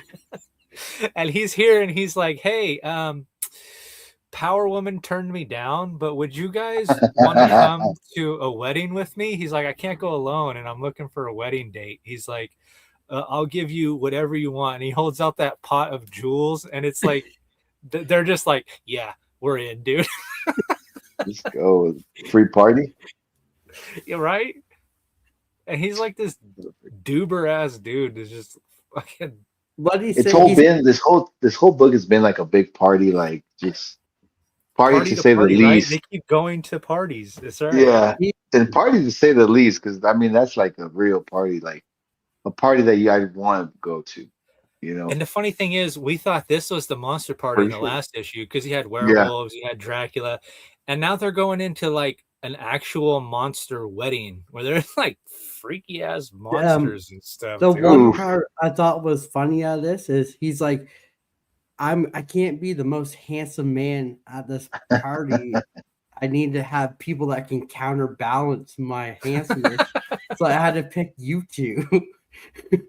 Oof, dude, please, I'm there for it, dude. Yeah, there's a lot of little jokes like that that are freaking hilarious. And then But this this guy, is the robot dude. They put him in Frankenstein. he Yeah. wants them to put him in there, and they're like, "Why would we put you in there? Aren't you like our enemies or our friend's enemy? Why would we do that? You need to give us a good reason." He can't. And like the brains like making fun of Dracula and the guy too. And I just died. Like I was dying. And then in the next panel here, we get these teddy bears who like are obsessed with Elvira. Like, I mean, obsessed. But the funniest quote I got out of this, and I died, was when she said, "I feel like Carrie Fisher with the little Ewoks taking me away." Yes, dude. Oh, damn it. That's when it gets good, right? The Yeah. whole issue is like it it takes a turn and you're like, "Oh, this is awesome." And And Harley then and I don't Harley, know what is that guy's name? Adzarat or whatever. yeah. And then Harley throws up on everybody 'cause she's been eating this like space Oh, food or whatever. his name's Vartox. Yeah, Yeah. she is pigging out at this wedding and she doesn't even know what the food is, but she's just eating all of it and she doesn't even care. And like there must be something in the food because she's intoxicated and like her and that guy go out on the balcony and she's like about to kiss him and stuff. I think it's the next panel, dude. You go next. They're like about to kiss, and she looks down, and those little guys got a spaceship that looks like Elvira's rack. dude. And like when they fly away, but before they do that, like the mantis is eating the guy's head, and Harley's like, "Wow." And he's just like, oh, it's normal. He's like, it's so beautiful. And she just throws up all over everybody, dude. And he like takes her away. He like picks her up and takes her away because they gotta go catch Elvira. They fly Yeah, away in the this like head titty ship. spaceship of his. His is a head, hers is tits. It's like a Voltron out there flying around, dude. It's so funny. And then when they get to that planet, the planet is all statues of Elvira. Because Right? all they had was this TV channel from what I think the 70s, I think. That's all they Yeah, have it's of all of Elvira. her. Yeah, it was dang it, she said it. Her midnight movie marathons is all they Yeah. had for years. Yeah. So and for them, the greatest way to experience something is to ingest it. So they're like marinating her right now and she doesn't know it. Did you see their bucket? Their Yeah. bucket is like a giant bra. Yeah. Oh, this is such a good book. Dude, this one is hilarious. And he's like insinuating that they're gonna eat her too. Yeah. He's like, dang it. Oh, it's a feast for our senses, a banquet of beauty, and a charm we've long hungered for. Like he keeps saying all these words about like eating, and she doesn't even catch on, dude. No. Oh, this is so fun. Rude, you want Dude, I want to be very careful. I want to be very, very careful. Now, I want to disclaimer. Whenever I go on a show, it's for comedic purposes only. Okay. So, in this panel, bro. So I've always joked about, see, I would never, let me make this clear. I would never ever take the life of somebody. I would never. But in a distant multiverse, I've always enjoyed like I haven't enjoyed. I've always thought of like how delicious it would be to be somebody that eats flesh. Now I know it's some Damn. touchy times to be saying that. I know it's some touchy times to be saying that. So this is all for comedic purposes, and also talking about a multiverse of reality that doesn't exist. What a joke is, right? It's not real. I'm with these bears, bro. I'm with these bears. That's what Harley says too. Harley says, if anybody's gonna eat her, it's gonna be me. Yeah. She does Oh, too. yeah. It's hilarious. But yeah, Good this job, has been writers. one of our funnest reads and one that always makes us laugh, always makes us smile. And like I said, the art and the storytelling is a different party each story. It is, right? Roscoe, what the heck is Rue trying to say? Wink, wink. Then we Oh, got no. this panel here. But yeah, so there was another page where Power Girl is watching the new Superman movie. It was kind of funny, but I thought it wasn't good enough to put in here. But she does mention that she has a tracking device on Harley that lets her know when she leaves the city, and she says apparently also lets me know when she's off planet. So she knows that Harley is off getting into trouble, and she just lets her kind of get into it, right? And then saves the day at the last second, kind of like Captain Marvel in Endgame. But she didn't really save the day. Harley's dead. I mean, even though Ira said it, look at that. Harley's dead. And it's all I like Power that Girl's fault. homage. I love it, Yeah. Rusk. I love that homage. Yeah, the Infinite Okay. Crisis. Yeah. Infinite Earth. Look at all the dead bears, dude. And I don't know what those Nice dog try. things were. Like, They were Hyenas? to take out Vortox or whatever. yeah, unleash the dactyds. Yeah. That was Kind of where reminds the me of story got a Harley's little hyenas. away from me right there. I was like, but They always do. this has been really fun, so I'm still excited to see where it goes. Definitely, Yeah. I can't wait. And Elvira, it seems like she cares more about Harley now, right? Before she was kind of like, God, this bitch annoys the shit out of me. Yeah. And now she's like, oh no, Harley. Chris says just cut to the top. Yeah. Mm. But yeah, no. This was Callie. That was your pick of the week. Rude, your pick of the week. This Yes. is my pick of the week for sure. Nice. It was fun. All right, last book. Batman New Gotham #4. Batman discovers the truth behind mysterious whispers, but first he'll have to get past Abbott, who killed him, to keep her secret from being revealed. This is one that we've been reading throughout. Whenever we have a lull in the books, we read this one. This one's been really good. This one is actually my pick of the week. Okay. I think I know why. I really enjoyed this issue, but I'll touch on that when we get to it. But I'll let you take it away here, Callie. So Bruce is playing cat and mouse with Whisper. They both know who each other is. They both know each other's secret identity, but in society, nobody knows. And so they're socializing it up here and playing cat and mouse with each other. And Bruce notices that she has little scales, so he snakes one from her, which I thought was kind of funny. And he throws it in the analysis machine to kind of see what's going on, because he knows Ra's al Ghul is behind everything, but he doesn't know what's going on. He doesn't know why this lady has scales. He knows who she is, but he doesn't know what her game is. So I thought that was kind of crazy. Like she's shedding. Like that's weird. Yeah. It remind me a lot of Batman Beyond with the animal like villains. Oh, okay, yeah. I can see that, dude. Because And when we get further in, definitely. Holy cow, Yeah. man. I didn't even think about that. So that's why it kind of reminded me a little bit of Batman Beyond vibes with that reason, because of the animal, both Yeah. the Huh. guys who morph into animals. So that was kind of cool. But Yeah, he finds out that the scale matches the DNA from a cobra. yeah, So so that was he's pretty tripping. He's like, "What the hell are you up to, Roz? What did you do?" rude.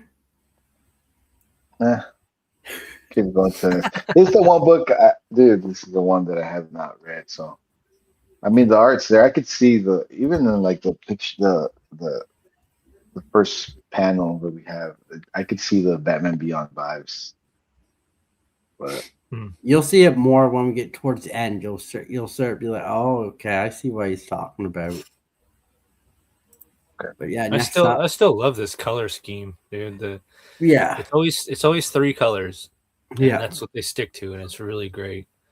Then we get this vampire guy, and he's getting this vial of blood or something from this dude. And he asks the guy, he's like, "Does anyone know you're here?" He's like, "Nah, nobody knows I'm here." He's like, "Good." He kills him.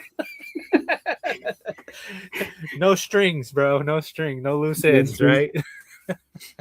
he smuggled it in. Yeah, he did. And they killed him for it, which is kind of It's funny the because if you serum want that more, you have to go get it.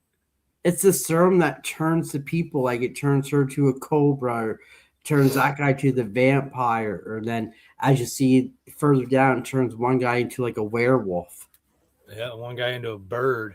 It's like to make them immortal. Yeah, it's crazy.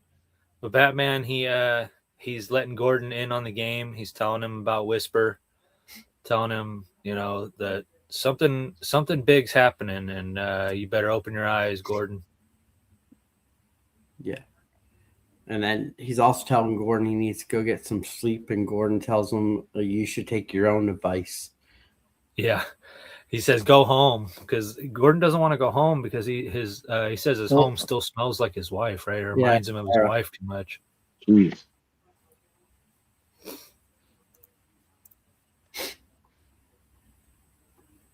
Next up. Yeah, and the funny thing was Batman tells Gordon that Whisper is over 80 years old.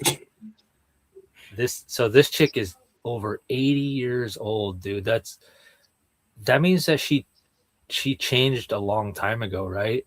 Yeah. I would imagine she changed in her 20s, and now for the past 60 years, she's just been looking the way she looks. And it's thanks to this serum, I assume. Because they're talking about refining it and trying to make it like what Roz did with her. Yeah. And they're like, they want to use it on like the entire city of Gotham. Yeah. Basically turn everybody into mutants. Do it. Well, we find out that she the way she looks so young is because she sheds her skin. Like a snake. What's going on, Zach? That's got to be an uncomfortable process. But, I mean, well, you'll see it at the end. Callie does have on the panel, so. But yeah, so Batman 2 is like, this is new for Ra's al Ghul. He doesn't really deal with like drugs or anything. So he's trying to figure out how Ra's al Ghul's all into this.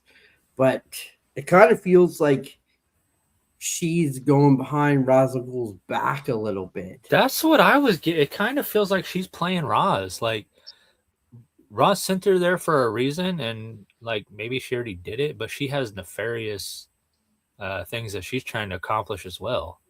Yeah. That's what I'm kind of getting. And like in this panel here, like she's got a scientist working on creating more of this stuff with the sample that they got to sell it. Like it's going for like $1 million a vial. Yeah, they're asking how much are Gothamites willing to pay for immortality. Yeah. So it's pretty cool. This has been a really good read. And then we get this part here. Yeah, Batman breaks into the place where they're doing this refinement. Or no. This is that's right. It's one of Roz's safe houses, number yeah, 36, I think. yeah. He's been checking them all out, and this one for some reason really struck his fancy. Kind of like this panel here did for me. That's why I included it because it looked really rad. Yeah. And he gets in there, and this dude's there, and he's like, "Hey, what's up, mate?" And then he turns to this werewolf dude, which kind of gives me the Batman Beyond vibes with the Yeah, that's antlers. what. Right when you said that, this panel is the one that came to my mind, and I was like, "Oh, dude, you're so right." Because he takes that vial, and that's what turns him into this. It's like Because he he said changes he into fought this. before. Yeah, it's like he changes into this at will. Yeah. It's like it gives him more strength or whatever. Yeah, he hulks out a little bit. Yeah. So It's this pretty is pretty cool, cool. but it doesn't work on everybody. No. When she gives it to that guy and turns him into a bird, it Yeah. kills him. Yeah. It's because you can't fight back from when she said, like, you can't fight it. If you fight it, it will kill you. But if you don't fight Yes, it, it that's won't. right. So, You let and it then we take see control. Batman just smashes Buddy's head through the window. He said, "You know I don't like clowns." That part was funny, dude. And then here it is, her shedding her skin. Yep. Oof. That's when he kind of realizes, like, okay, she is 80 years old. She is a snake. Something weird is definitely going on. Yeah. She's not just losing scales. No. Yeah, this was my pick of the week. I really enjoyed this book. I've been enjoying this book. Different take. We get to see more Jim Gordon, which is great. And Batman it almost feels like Batman's learning the detective skills from Jim Gordon from these books. Yeah, he's definitely following Jim's lead. That's for sure. Like he'll get stuck on something and then he'll come to Jim. You know what I mean? Yeah. Like he got the thing down with the Cobra DNA, but then he went to Jim with it to kind of Yeah. further like flesh it out. No pun And I intended. mean, like, the very first panels that you didn't show is him in the alleyway behind Jim talking. Yeah. Like, It's hey, been a lot of that. It's been a yeah, lot of him behind just watching Jim, listening to what Jim has to say, or observing what Jim is doing. yeah. I really like that. It's cool. And I just wanted to point out that guy looks like Sting from WCW. Does too. Does. And Batman totally looks like he's doing, huh? Huh? But yeah, no, this was my pick of the week. I really did enjoy this issue. I'm enjoying this one too. It's good art. Yeah. And I like the color schemes. Just like you said, 3 colors, but like they use the colors perfectly for what they need to point out. Yep. Yeah. So all right. So this you guys got me intrigued. All right. This is the one book that I haven't been reading. This is the one book that I've been reading the least because you've put them in like this is the third one we read, right? From where we're supposed to read, because I didn't read it. Yeah. So I'm gonna read it. And because yeah, it's cool. Definitely the art's cool, the style of it.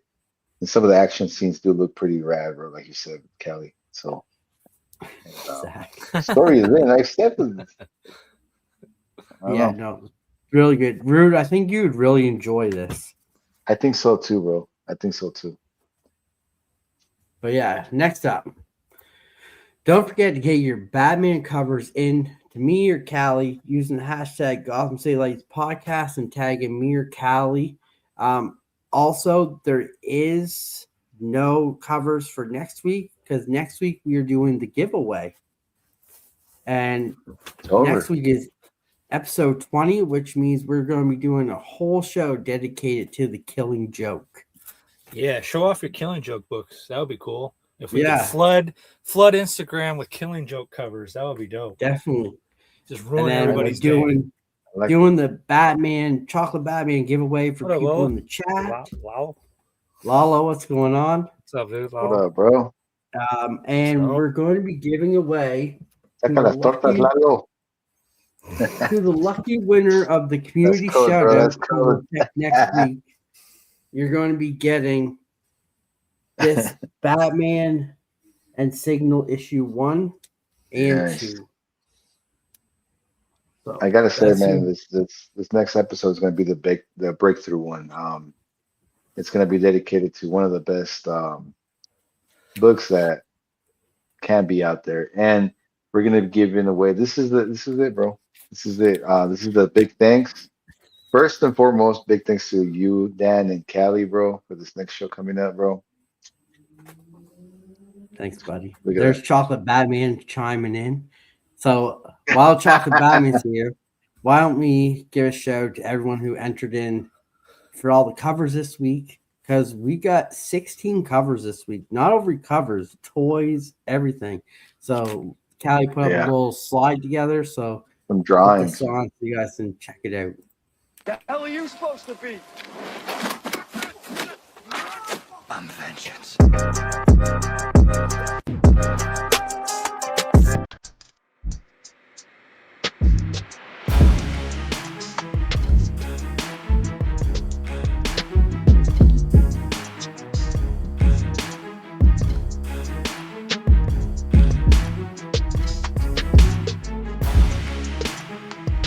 Amen. Amen.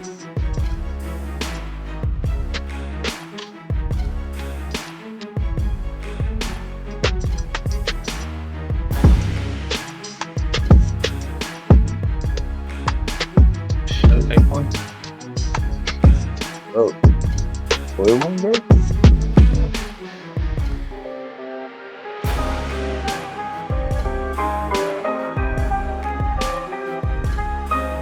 Dude, this- Right?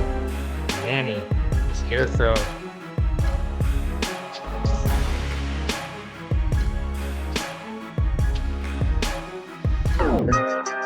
yes. Oh, Callie, I love you for this one, bro.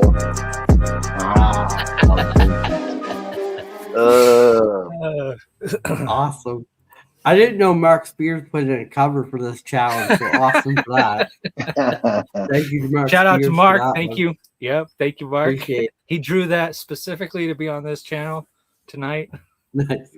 Flip All right. that. So without further ado, here is our community shout out winner, Trev the Shipping Guru, Oh, with the Trev, two Heck yeah. homage of Batman versus / Superman Volume 2. So congratulations, Trev, for being this week's community shout out of the week. good job, Trev.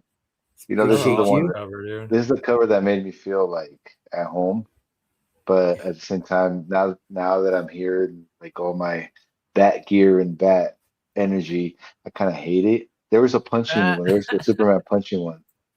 I should have won. But Trev, congrats, brother. I know Trev loves Superman. Send Trev the picture of that statue in the beginning in the toy section, bro, please. Well, then he'll probably watch this on the rewind. But yeah, so congratulations, Trev, on that. Congrats. Like I said, no community shout out next week because we'll be doing who is going to win our giveaway there. So everyone's going to be put on a wheel, and good luck to everyone on that wheel. Same thing. I think we're going to do the same thing for a chat. Everyone who's in the chat, we're going to put on a wheel and see who wins that chocolate Batman.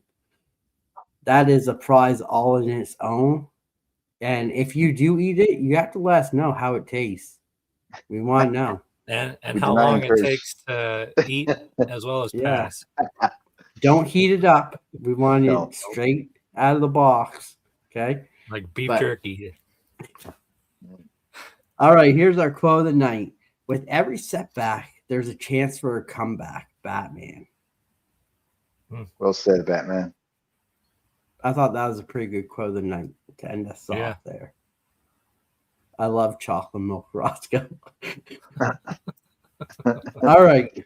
Now's our time for our pickups. Who wants to go first? Who wants to show what they picked up? I'll make it quick. I'll go first.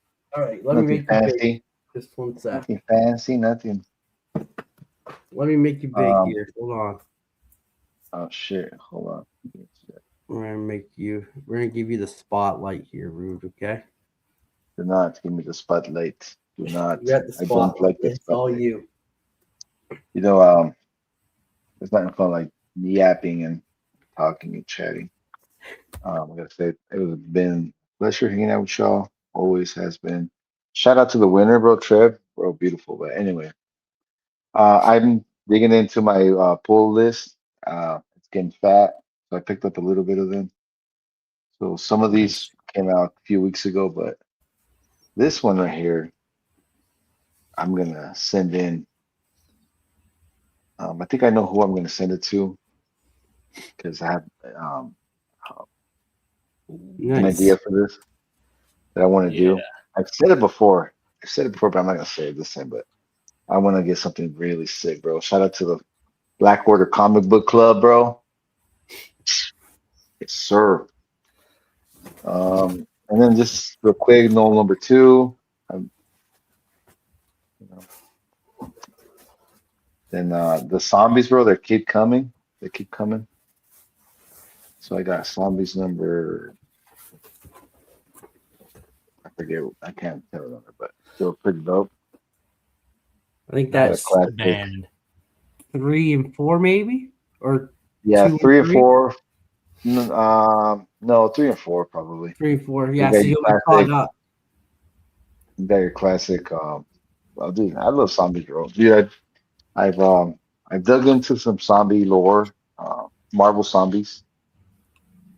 It's my brother-in-law, my brother, he started collecting them, and I'm like, fuck, this is something that I'm gonna collect. This is something that I'm gonna really collect because the same writer for um The Walking Dead is the one that wrote the first Marvel zombies, right? Am I correct on this one?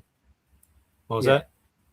The first Marvel, the guy that wrote The Walking Dead is the same writer for the Marvel Yeah, Robert zombies. Kirkman. So anyway, that's my zombie. Still collecting this one, and then I just got my Batman books, 5, 6, and 7. Ooh, yeah. Nice. This was my favorite one, dude. It's like fuck Bad yeah, bro. Joker. Bad Joker. Yep. Dad bod Joker. But that's it, bro.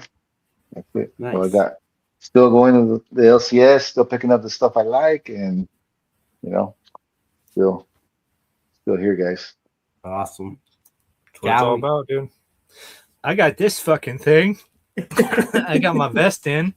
Bro, Hell yeah. I just hung it up. I'd take it down and show you the front, but I don't really want to. I got this box. Oh, I saw box that. is sick. Box. That box Yeah, is sick, dude. Good Yeah. job. My cat thinks it's his home right now, so I have to hide that. Got the Absolute Batman, cover A. Yeah. I also got the, what was it, 1 in 10 or 1 in 25, the Carmine di Giandomenico mini. I don't know. Okay. I thought that That's was pretty cool. dope. Yeah, I thought that was pretty dope. I picked up Siren's Love Hurts #1 because I realized it was a connecting cover to #2. So I got both of them. Oh, And now Yeah, you it's get pretty number cool, huh? 3. I don't know. I hope not. Harley Elvira. This is Hey, a cool cool. cover. I like that one. Yeah. The Harley Ivy already showed this one. Just a good cool. cover. That's it. Nothing in the story. Supergirl. Love this. This Oh, is I like dope. that one. You know how? Man. Good job, Kelly. That one is beautiful. I was struggling to pick Yeah. that one last show for the variant. Remember, Dan? Yeah, you did. And yeah.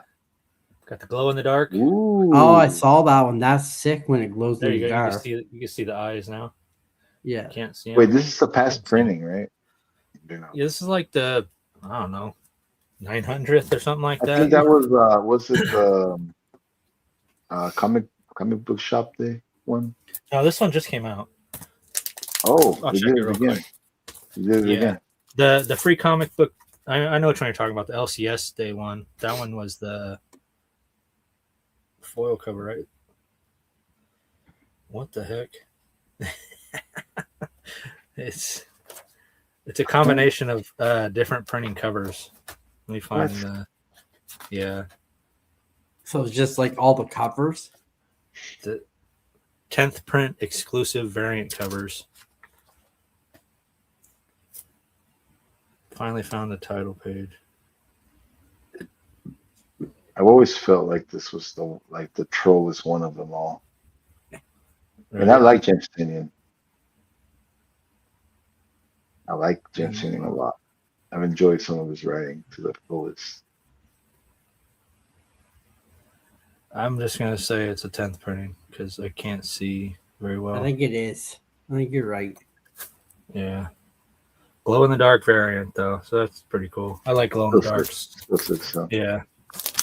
So the next book is one that, thanks to my buddy Dan, I got turned on to the Where Does the Rainbow End? This is an excellent book. Good. I still need to read this issue, but this has been just excellent, dude. Another Covering book that that I've on been underrated indies. Yeah, I'm glad you do because nobody else is. This is another book that has been a lot of fun. Wrestling Heist by Kyle Starks. This book is awesome, dude. I fucking love it. If you like wrestling, you like old school wrestling, and you watched until like say ECW era, this is right up your alley. Because that's like Paul Heyman, and he's fucking dick, dude. And I got the Bleeding Hearts 2. Nice. I actually got the poster for number 1 as well. So next week I'll probably have that up on the wall. I got Magic and Colossus 1 and 2. Nice. The Exorcism at Buckingham Palace. This one looks kind of cool, actually. This Mark Spears book here, Maid Cafe. I thought that was pretty rad. It came with a card. I've been hearing bad things about that book, so I'm curious to hear your thoughts on it. Okay. Yeah, it's in my to read pile. It's right on top of this one, Tigress Island. Yeah. I've been hearing bad things about that one too. Ordained the number 2. That one's been really good. And then got this in the mail. This was a commission that I had done at Stockton Con. Oh, that's cool. Yeah, this is so fucking awesome, dude. James Myers. If you want the link, dude, I only paid $80 for this, you guys. There's his QR. If you can, pause the video, scan that with your phone. Dude is very talented. I mean, super talented. And for the price, you just can't beat it, dude. That is just, this was a white blank. He did the entire, dude.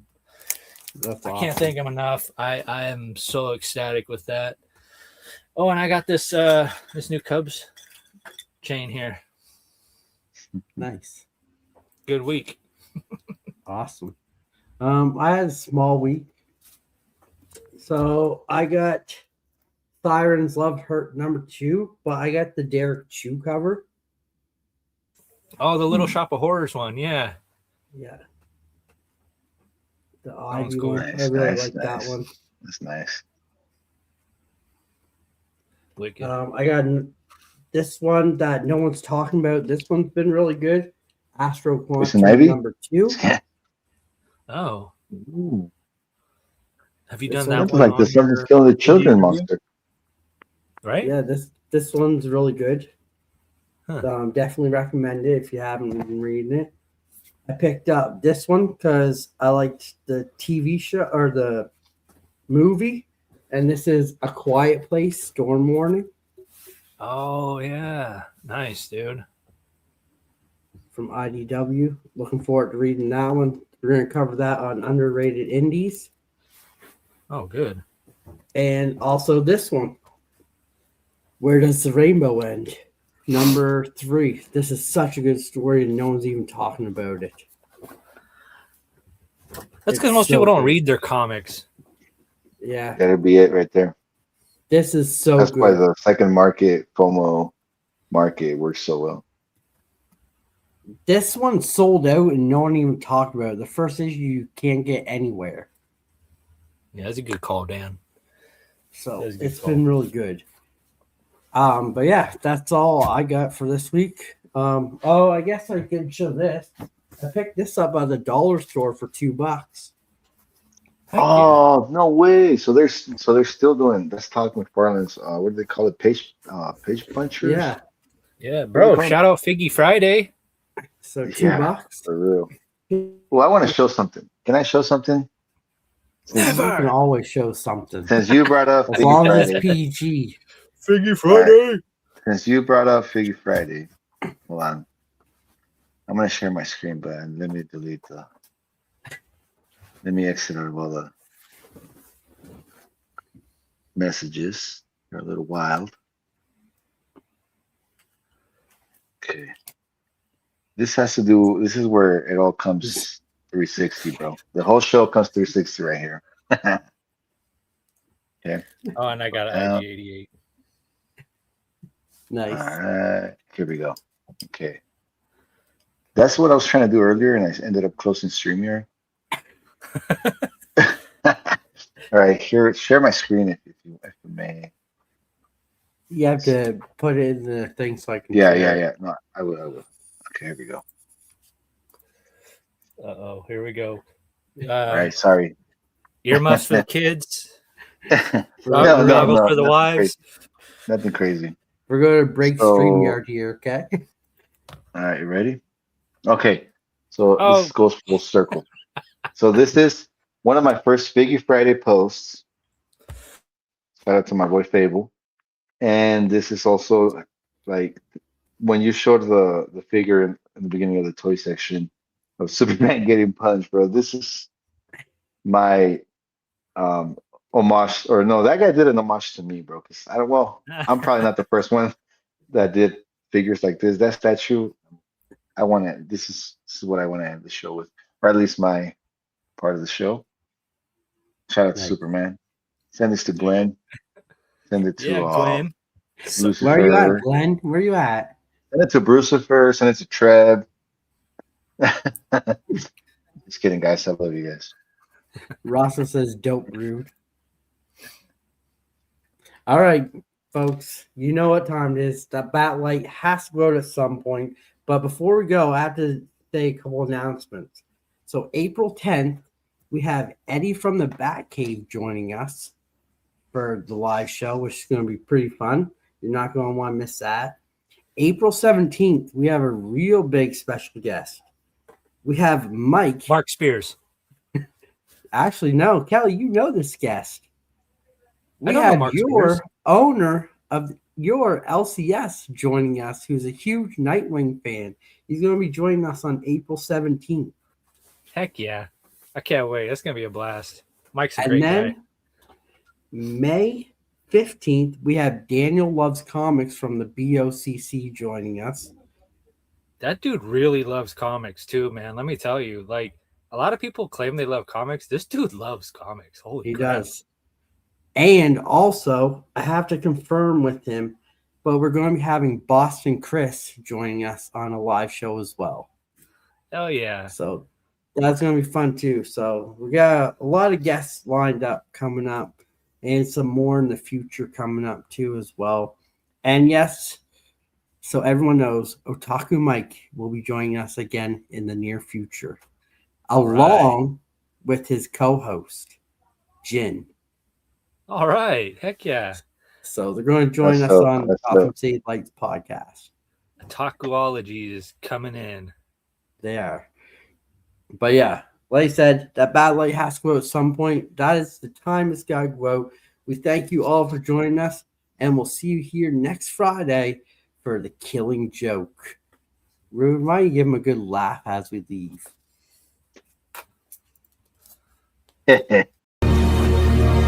I never said thank you.